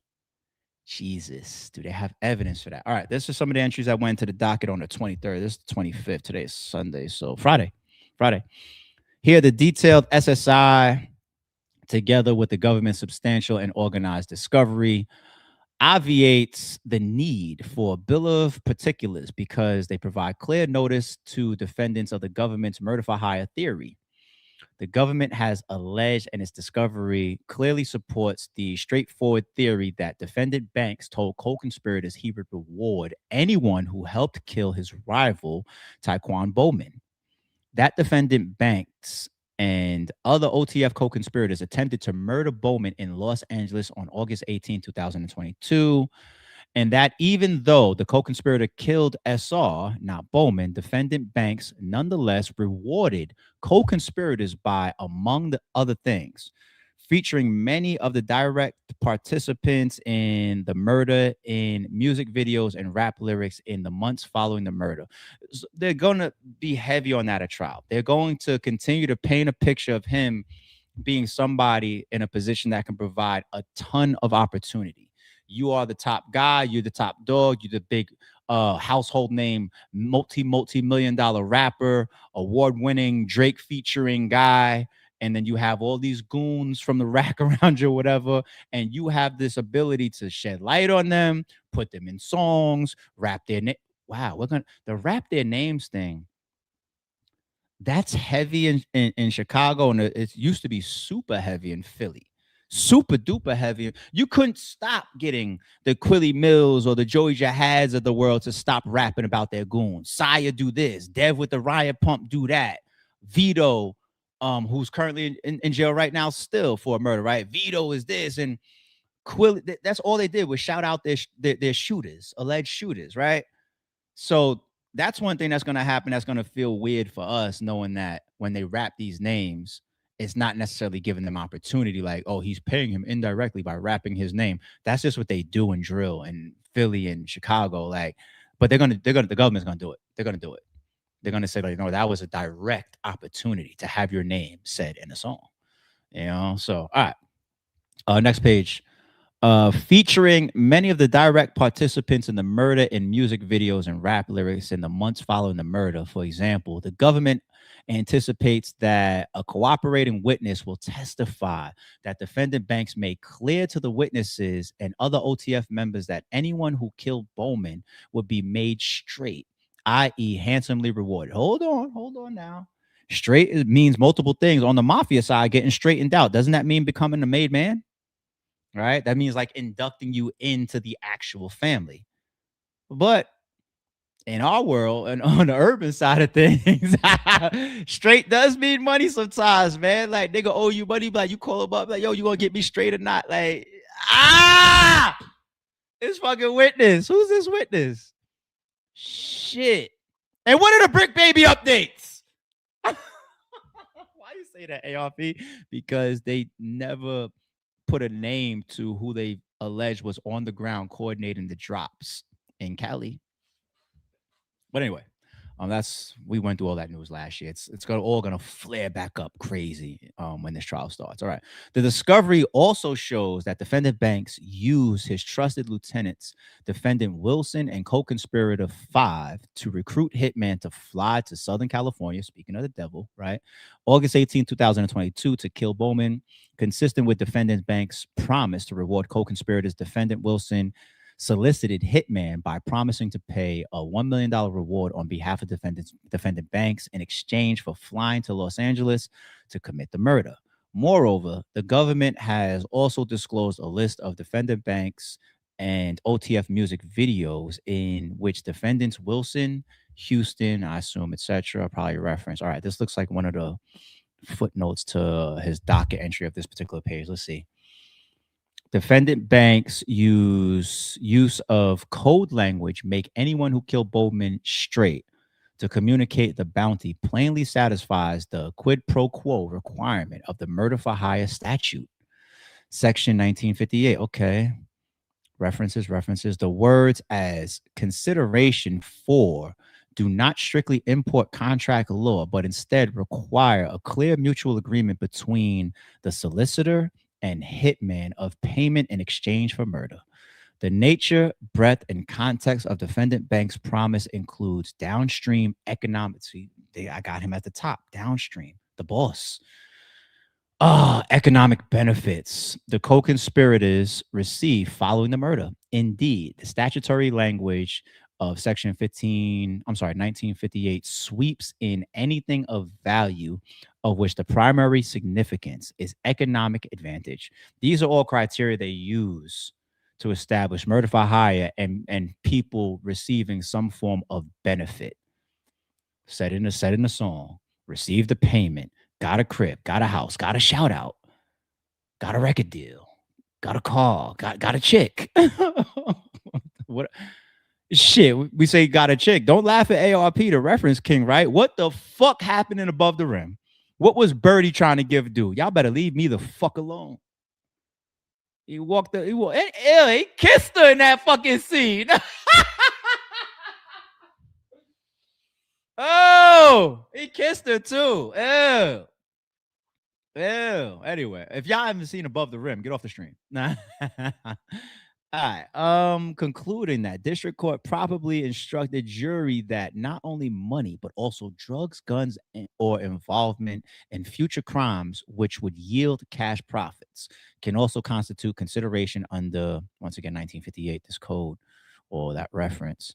For that reason, defendant Banks' contention that the grills rewarded to certain co-conspirators fall outside of the SSI's allegations are meritless, as the SSI and discovery put defendants on more than adequate notice of the rewards, including payments covering jewelry that defendant Banks gave to the hitman to make them straight following the murder. So a lot of what this does is because you're gonna have Durk and his lawyers and his defense come to the table. It's one of the strongest angles that they can take, which is, I wasn't there. I wasn't in these cars. You don't have anything tying me to these guns. All of that thing, all the proximity stuff. Okay, the people who they're gonna have red-handed, the actual shooters, they got their own shit and angles that their lawyers and legal defense are gonna have to fight. But for Durk, that's going to be a piece of his shit. You guys all know, prosecution and government, that you don't have me there at the shooting location during the time of the shooting. You don't. And we all believe that too, okay? We all 1000% believe that. But they're getting him outside of being a shooter, of course. They're going after him with all of this evidence, and it looks like snitches that will be taking the stand and angles of before and after we are able to show and prove and put on the table evidence of you still being the string puller behind all this and providing the opportunity and also the motive for why this even happened, your op and the whole stuff. King's Von name is gonna come up a million times during this trial. You know what I'm saying? Quando Rondo's his name is gonna come up a million times during this trial, even though he's not the one that was killed. Quando Rondo and King Von, you're gonna hear all throughout this trial. And we down here, we all know the ties and right. Like, don't take us for fucking fools. But when you get into the courtroom, what you got to prove past reasonable doubt, different story, regardless of what we all believe is true or false. And that's where these codes matter to the prosecution and the government so much. The establishment of these economic downhill opportunities that you're saying the boss is either able to or has given or has evidence about. You did this, you said this, you rapped that, you paid that. Duh, murder for hire, not just murder. Damn. Not shocked, but to see it continue to come into the black and white paperwork on his docket is like, All right, let's get to a little bit of sports real quick. Being that it's such a heavy sports day. I'm glad I didn't pay for it. I told you I wasn't paying for it, and we all knew it was going to be all over the internet, not even like on some bootleg shit. One of the people that was hired to even do, or showed up, whatever, to even do the sports commentary, he streamed it on his channel, right? DJ Academics. I'm on Academics channel right now. The footage is on Academics channel. I don't know how you guys are working this out. Look, King Academics channel, 1 million subscribers. I don't know how you guys got this all going and how y'all all monetizing this in the battle rap world. If one of these bloggers on their channel was streaming my pay-per-view, we call that a bootleg. You know, but you guys have it situated whereas, you know, you guys are covering this on multiple channels, whatever, maybe major. I don't know. But this was a goof show. It was a disgrace. It was a mockery to the sport, to boxing. What I want to literally do within this next 30, 60 seconds, however long this shit lasted, I want to literally sit here with y'all and count how many punches Adam22 threw. Watch the video. Wait, you watch the ain't no fight back. Let's go, Adam. Let's go, Adam. It's going down. Let's go. I got this video. Listen, let you know right now. Let you know we got our bitch. Go time. Oh shit. Never let a man fuck your bitch. That was a block. Never let a man fuck your bitch. Oh my God. Never. No way. Hold on. Wait, no. Everything going on. Oh my God. Hold on. Yo, he practices score punch, not take a punch. Adam, what is he doing?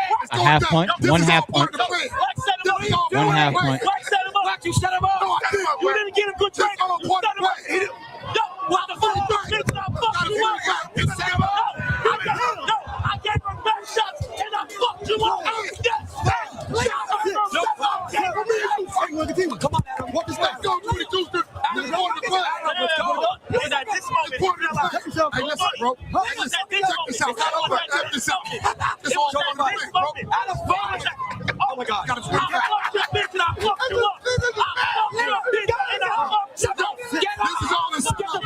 is all the setup. Waved off. Okay. Before we get to the after fight commentary, when his girl, his wife, his BM, whatever jumps into the ring. So we counted. He threw a half punch. The first one, when they first came together in the middle ring, that was like a kind of reaction, a reflex block, where he threw both hands out, like to block. He threw like a semi-half jab out there, a little half that had no commitment. You know, we watched you train a little bit, hit the bag, throw some punches, talk your shit. But this is why you don't deserve the support of the sports world for this. This was a pure mockery. And I'm not a hater when somebody trying to get a bag and you running a business or a stream or you selling a product. I'm the last thing I am is a hater. I know what it is to try to sell a product. But for you to do that type of promotion, even the circumstances why y'all put this together, you know, it wasn't for me to support, you know, with this girl in the middle and how that's y'all thing, this whole cuckold world and whatever that y'all got going on, whatever floats you up. If you like it, I don't love it. I can't even finish that right phrase. But when you get to the actual sport of it, you know, this is why it would be beautiful to see a guy like Adam22 take the sport serious, get in there, give an effort, actually throw a fully committed one punch, right? Maybe go a round or two and show that the next time I jump out here and I try to sell y'all a product or a stream, it's not me stealing. It's not people gonna say it's a setup. It's not a goofy ass escapade. You're actually going to see us try to. This is such an embarrassment to boxing fans. And unfortunately, the sports world is not supposed to stand behind at all y'all coming into the space and pulling a bag out of it if this is what you're delivering to fans. You know, even the Jake Paul and Mike Tyson shit, right? I believe it was scripted. When I watched it live, along with even the slowed down recaps of, you know, at times Mike Tyson pulling his punches and just the way that it went, you know, we feel how we feel. It was bullshit. I don't want to get sued, allegedly, right? But at least there was some real punches in it. There was some real athletes in it. There was some real boxers in it. There was some real training in it. And there also, to keep it real, there was also some real entertainment in it, despite what we know.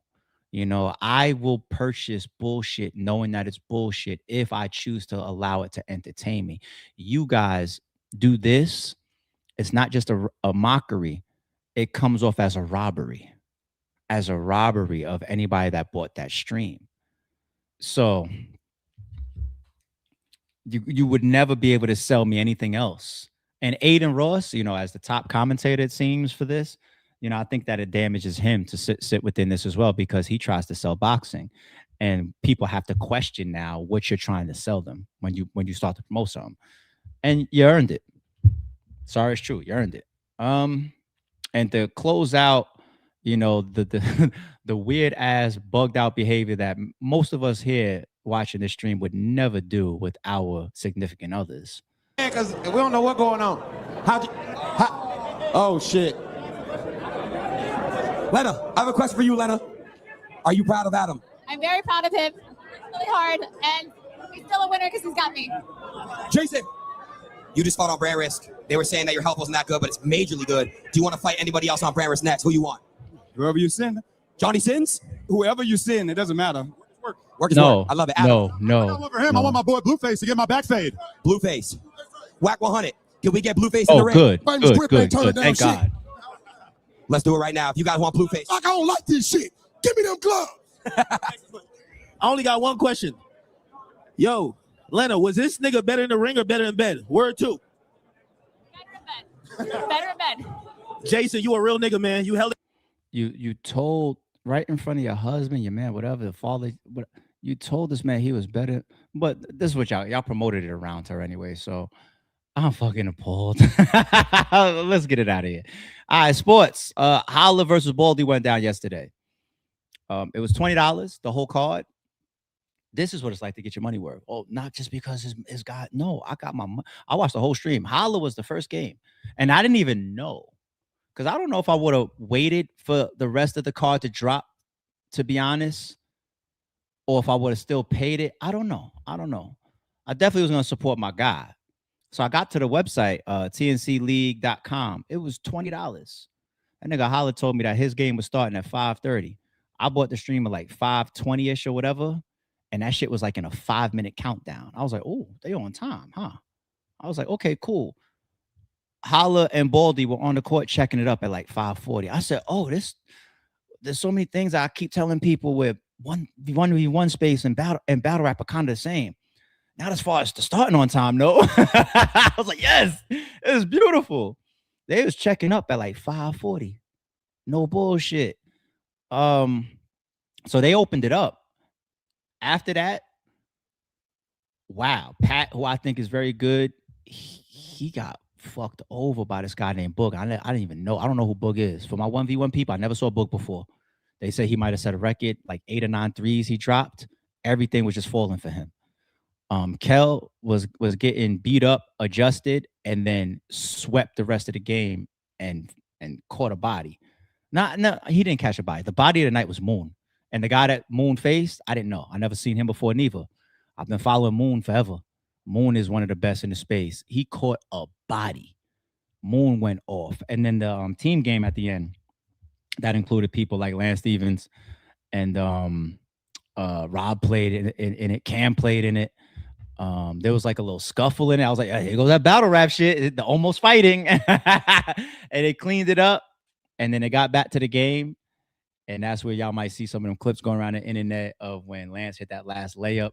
He chest bumped Rob from like the paint all the way through the to the 3-point line. Yeah, nigga, what? And celebrated like he just threw Rob halfway across the court. You know what I'm saying? But as far as Holla and Baldy, so Baldy walked away with the W. I think the end score is like 30 to like 24 or 26. Way more competitive game, I feel like, for Holla. This was a dogfight. This was the main issue for Holla here, though. So I'm going to play this possession of Baldy pretty much getting pushed underneath the rim from the baseline. So good defense and wall up a little bit from Holla. And then Baldy got to shoot over the backboard. But I want to show you the lead into Holla's possession. Chanel. Oh, no. That would have been fitting. You see, where's Holla's hands at? Where's his hands at? On the top of his head. In basketball, even professionally, coaches, trainers, even the worst in the 1v1 space, cardio is picked on. They will sniff it out and they will target that weakness more than almost anything else in the 1v1 space. If you put your hands on your knees in the 1v1 space, even the sports announcers start saying that shit. They start be like, uh-oh, hands on the knees, hands on the knees, hands on the knees. See, in the NBA, you get subbed out. The coach, trainers could be watching, hands on the knees. You have the free throw line looking like, they sub your ass out. 1v1, it's a deeper, it's a wrap. Now, they give you timeouts. They give you 2 timeouts per half. Tactically, you even have to have the experience of the 1v1 space where Holla didn't use a single timeout. And I was having that conversation with him last night. I was like, yo, the announcers was even saying, yo, you didn't take a timeout in your first half. He was like, yeah, I know. Because the pride and the competitive nature of trying to show your opponent and the whole 1v1 world, I ain't more tired than him. And he's gonna tie. I ain't taking. No, Holla's wrong. In the 1v1 space, you take timeouts tactically. Not just because it's just you versus you're on your own, ain't no getting subbed out. But sometimes people use timeouts even to stop the momentum of their opponent. Shit, they do that in the NBA too. Motherfuckers go on a 10-0 run, the coach, yo, hold on, that nigga's on fire. Hold on. Break his rhythm. Break his rhythm. That's why his hands is on his head. This man lost the cardio last night. I ain't trying to take nothing for Baldy. You know what I'm saying? Baldy did his thing. Baldy won. Okay, all of that is part of it. You know what I'm saying? Same way I say for these battle rap disses, I gotta still be consistent, right? The production, the beat, the videos, the lyrics, the everything. It's the same thing here. You can't just say, oh, he only lost because of the cardio. I'm not making no excuse for Holla. The cardio is part of it. The cardio is part of it, man. So that's what really the second half like he was drowning down a little bit. But as part of it, he got built that up for the space. He made that. But Pete, this is this fucking guy's strong suit. He's a shooter. Holla. He's a shooter. I'm going to give you more comments about that in a second.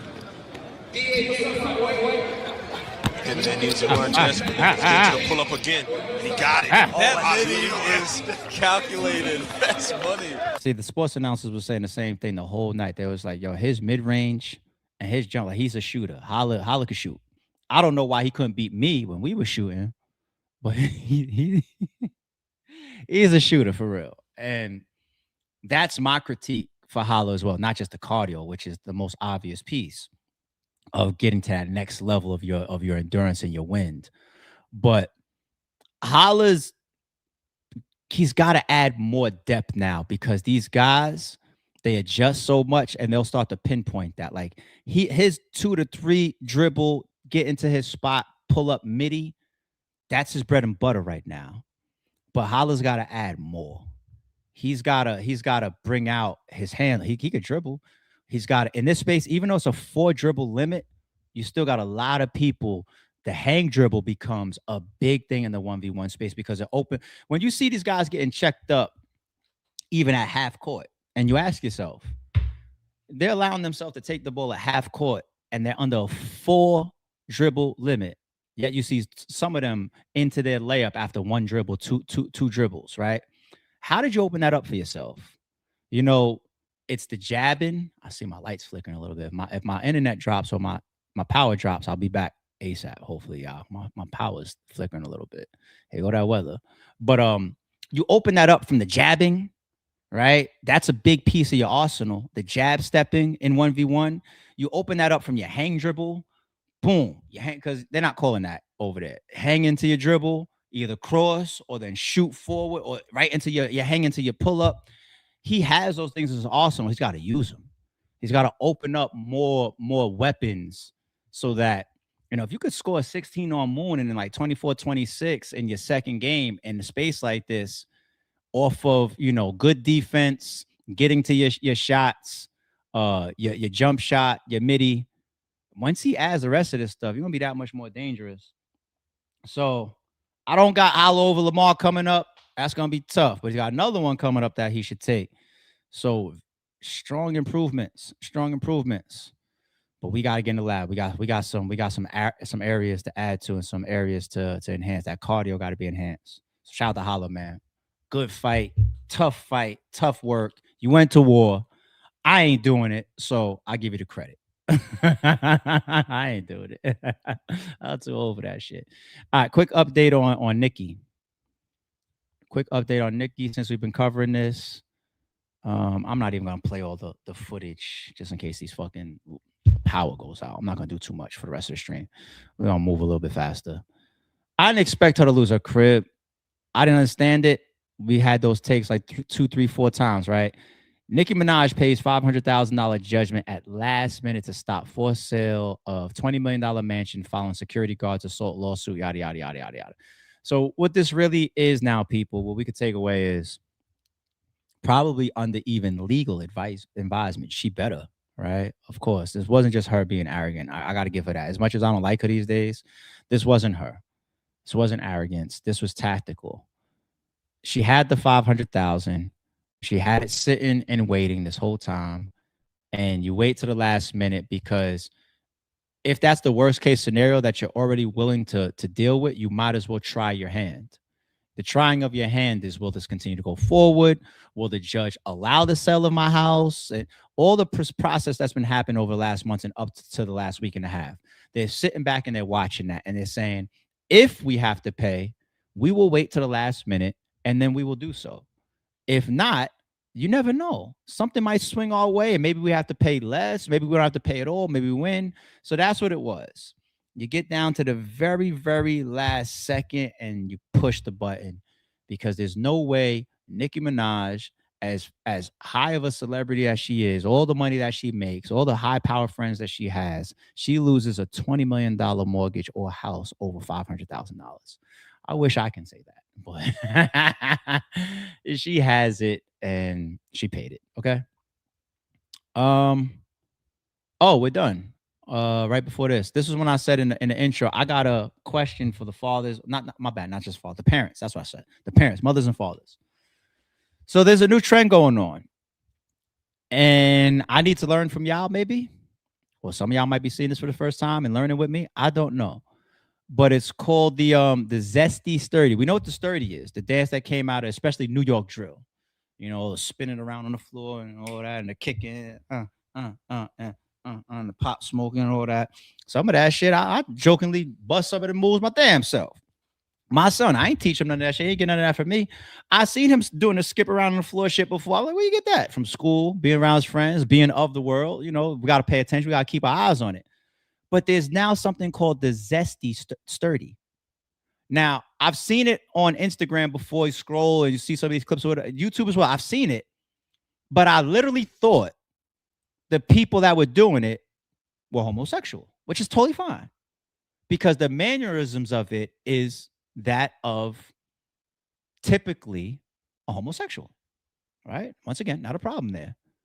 But what I'm learning is the Zesty Sturdy is for everyone, and it caught me off guard as a father. I admit. So this is what some of it is looking like. You should shot no hezzy. Let him in because that nigga be bready. Like, Let me turn off the music. Okay. And I think it's going around to that same song as a was it Twitch or a TikTok trend? That's what it is. That's what be always going crazy. The TikTok trend. you should shot.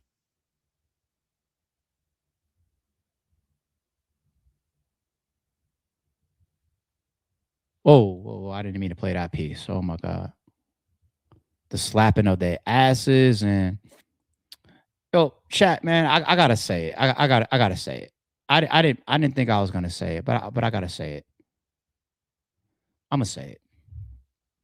There's a piece of the dance where the guys turn around and they grab themselves as if it's a pussy. There, I said it. I was trying not to say it, but I said it.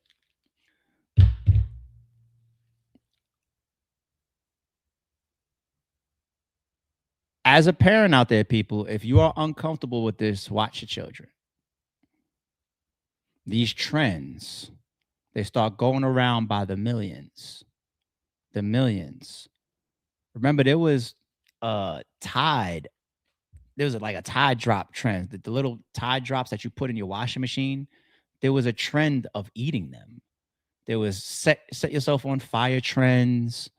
There was I see the one with the girls. The she don't know what to do. That chick just giving it a girl, make a wham in a circle, where they drop down, they do a push up, they do a 2 mountain climber move. That's for the exercise people, and they start shaking their ass or whatever, and it's who looks the best doing it. That's a trend that's going on right now. Grown ass women, do your fucking thing. You know what I'm saying? There's a lot of these TikTok trends that we see them all year long, every year. They come along and everybody jumps in. Some of them spawn from music. The Zesty Sturdy, though, now that I see and I'm figuring out that it's not just about it's not it bugs me out a little bit. It bugs me out a little bit because for a young man that, like, let's say, for example, a young man that is heterosexual, but the trend of let's move like a woman, let's dance like a woman, let's grab ourselves like we have female genitalia.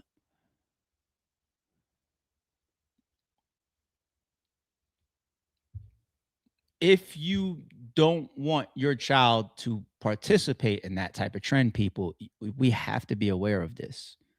We absolutely have to be aware of this. This is everybody's doing it, not just homosexual people. Me personally, if I saw or found out my son, and my daughter as well, my daughter's too young for that shit, but my son was doing that, it would be a first for me because my son doesn't display any of that type of preference at all. You know, he's following in my footsteps. He's a junior. But if he did, it was my first time ever encountering that vibe from him, I'll have a deep conversation. I will have a deep conversation. And the reason why it would be a very, very deep conversation, not only because my son is at the age and the mental capacity where he's pretty intellectual and he could really go there in certain conversations and listen and understand them, but the dangers of just falling into things that are trendy are very, very obvious. But we all have these guidelines of sexual conversations. Now, I'm gonna tell y'all something personal. I have yet to have the birds and the bees conversation with my child or my children or my child, my son. Let me stick with my son, my child.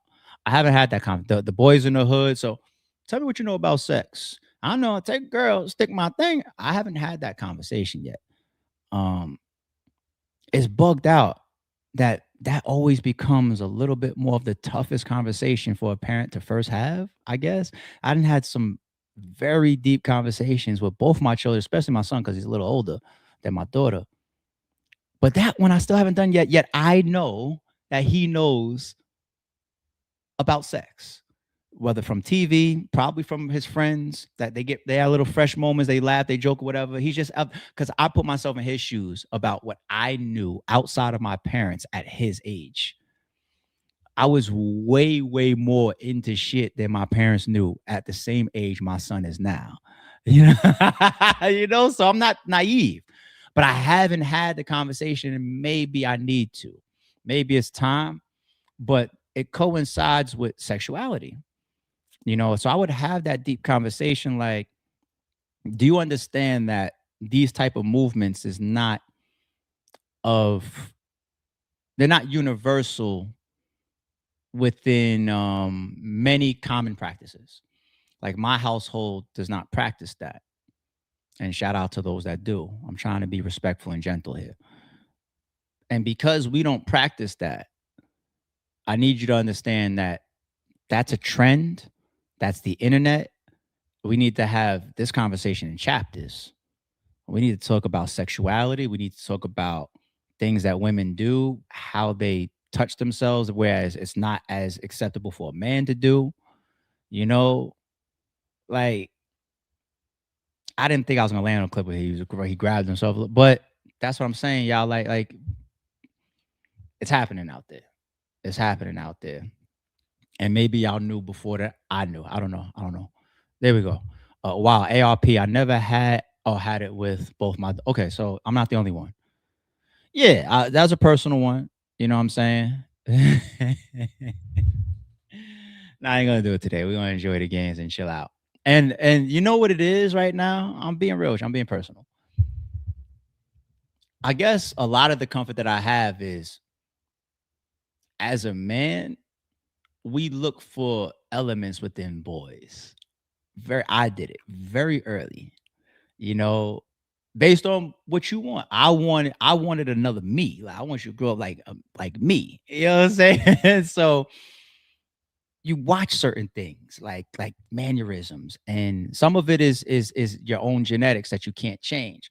Like, I have some 1000% heterosexual men that I know, but they're not athletic.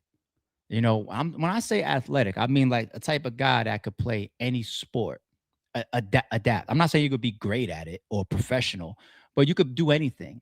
I was like that as a child. When in my gym classes, when it was the next quarter and they did hockey, I was the center. And I don't know hockey, but I know that position because I was chosen to play it because I was the best. When we did volleyball, I was able to play volleyball. I played little league baseball. I played football, little organized football. My primary sport is basketball. I've boxed and sparred. I can play any sport. I play the hood sports, stickball, off the wall, suicide. I play anything, and I'm always great at it or good at it in the context of the people I'm around. Slap, whatever, because I'm athletic as shit. I was born like that, So I know how to look for certain elements, even the way somebody throw a ball. Certain grown ass men, they throw, and the physicality of them is almost like a girl, versus some niggas, everybody look like a pitcher. Like that's, and I see that in my son, and I was like, genetically and everything, like, all right, that box is checked. You know what I'm saying? And then as you grow up, like later on, I've seen the interests. Like when we found out about his first girlfriend, for me, I was dope. You know what I'm saying? His first heartbreak, not a real girlfriend, what they doing, you know what I'm saying? But they had a little thing where they writing notes and everything. And when they stopped being with special friends, he had like this little mini heartbreak around the house for a couple of days. And inside me, I was like, yes, I'm being real. I'm being honest. You know what I'm saying? So I say all that to say, I guess some of that constitutes my delay, because it's like I already know what he's on, who he is, and how he is. But the full all-out sexual conversation, I haven't had it yet, even though I know that he knows about sex. Like I had a conversation like that with my godson like last year. He's bigger. My godson bigger than me. My godson like 6'7". So I spoke about him a couple times here, right? But he's of the age where these kids, they start fucking around and whatnot. And he's like living on a campus now, you know, playing sports.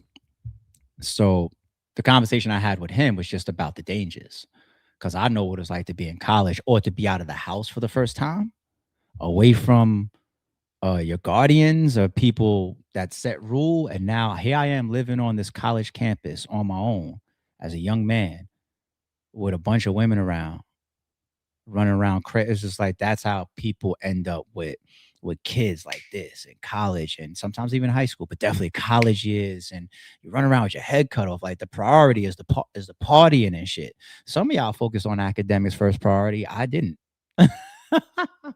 I'm in a party city. I'm here. I'm in the A. During damn near Freaknik years. Save class for later. We outside. So that's why I was the conversation I had with my guy. I said, like, yo, I know you're gonna do the same thing we always do when we was your age. And strap up. You don't want to fuck around and find out that you 20 years old with a kid on the way, 19 years old with a kid on the way, or God forbid you get burned or contract something that you can't get rid of, you know? So maybe it is time for me to do that. I'm learning that right here with y'all. Keep it real. Maybe it is time for me to do it, even though I know what I know. But even still, we got to do our job. Zesty Sturdy. Be on the lookout. Yeah, that's all I'm saying. We're done. Shout out to the chat. Stole that shit. Once again, our new member, Found and Forgot. Appreciate you. Keita was here early, bright and early. Found and Forgot our member. We know the main targets, but the strays, though, that was from our original topic. That was 13 minutes in. You know where we was at, homie. And shout out to everybody that we talked about on stream today. I think we had some interesting ones. John Day, damn, that work ethic crazy. Salute. That was at 8:43. Salute, G. I think we was talking about that was the J Millz topic and the Mickey Factz topic and the releases and all that. I think that was that. Jay is here, of course. She says, shout out to my people working in the snow and at home watching the snow. People hating the snow. We gonna make it. LOL. I can't stand this. I hate cold. I hate cold. I mean, that's coming from a New Yorker. But yeah, everybody please be safe out there. Stay warm and all that. I ain't damn sure I ain't going nowhere today. As a matter of fact, I might order some food right now just in case niggas stop delivering late. I don't know. You never know. Yeah, I'm gonna get some orders, man. That's what I'm about to do. Thank you, Rocky B, for the super sticker. Appreciate the support. We got Maserati Rock. Easy stutter cause he a crack baby, hit hard cause he just had an interview on 15 Minutes of Fame confirming his mom is a crackhead. Easy should just stay quiet. He did. I didn't know that. See, that's one thing. I ain't gonna laugh at that. I ain't gonna clown that at all. But I'm not into it with him. Like Cassidy could clown and do all that because they got their issues. Me, I ain't gonna go there with people because I want the same respect. I don't know, man. I've seen people stutter. I never knew that it could be drug induced. I'm gonna keep it real, man. I'm not even trying to play or nothing. I'm not playing. I don't play with certain shit. I'm dead serious. I'm curious now. Can you have a stutter if you were born from a drug addict? I'd never heard of that before. It says, yeah, it's possible, but it's not simple yes or no, a guaranteed thing. Here's a clear breakdown. Can stutter be linked to a mother's drug use during pregnancy? Possibly, but indirectly drug and alcohol. So that's why I'm mumbling. I'm really respectful around stuff like this. Yeah, I don't want to do that because I don't want that to come out disrespectful. People's moms and all that. I ain't gonna play like that. Jerome, appreciate the Superman. I just forget what this was, which one this was for. 957. Was this when Mickey was on with us? And shout out to Mickey for joining today's stream. That was dope. Little conversation. That 7-day theory that's on the way for Verb sounds like it's going to be scary. You know, so we'll see. And Jay also says, is it supposed to look like that? LOL. Remember that scene from The Wood? 10 o'clock. Which topic was that, love? Is it supposed to look like that? Oh. My bad on the delay. I'm normally much faster than that. I apologize. John drop? A diss song? John dropped a diss song? I see a couple people put that. Hold on. John the Don. Let's see if it comes up as this song. If I just put this song. The Crash Out Free. That was 2 months ago. I remember that. Scroll. 9 hours ago. Aim Free on Shrug Life. Oh. It looks like y'all are right. See, y'all be putting me on the same way y'all got us to play the Mickey joint the other day. It looks like this is it right here, y'all. Shout out to the chat. Shout out to the chat. Shrug Life Network. Yeah, 4,600 views. Damn, John Snap, Boy Snap. John cooking like he on Smack Volume 8 DVD. So Black Gloves, Millz have everyone rapping. That's fine. That's cool. Don't nobody be deterred by that stupid shit. That's corny shit. I don't give a fuck who did something first. It's what you do. It's how you do it. This shit hard. Everybody, a lot of comments shouting this shit out. What I might do for y'all is I might record this separate and drop it later today. A reaction. Not a live reaction, but a first listen reaction. I might just drop that for y'all later on today. Shout out to John. Shout out to John. I haven't covered a lot of John's news. Go figure. It aligns with some of what I've been trying to tell y'all about. Many of us, human nature wise, as well as me keeping it real and not lying to y'all like a lot of people do. But me and John cool, man. Me and John, I haven't spoke to him in a long time, but me and John cool. And yeah, I covered some of his stuff. I did cover that last track that he dropped. I thought was dope. I've had certain conversations around battle rap league and stuff and business stuff. You know, I have. But I do see the continued back and forth with him and battle rap facts and the footage and all that. And I haven't really covered it.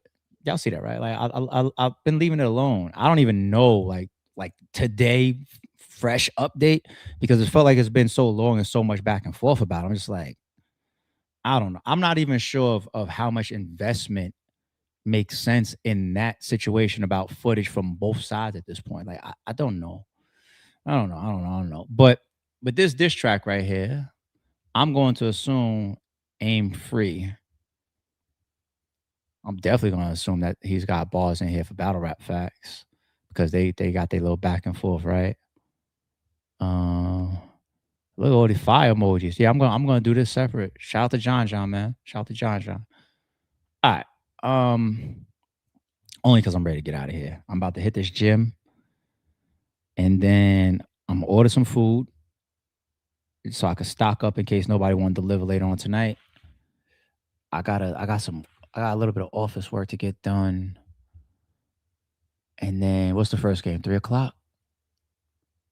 I'm sitting down for both games for the rest of the day after that. Both games. Locked in. I don't want to give any predictions right now. I've been telling people all day yesterday when I was at this show that though the Seahawks just seem the scariest from the playoff performances.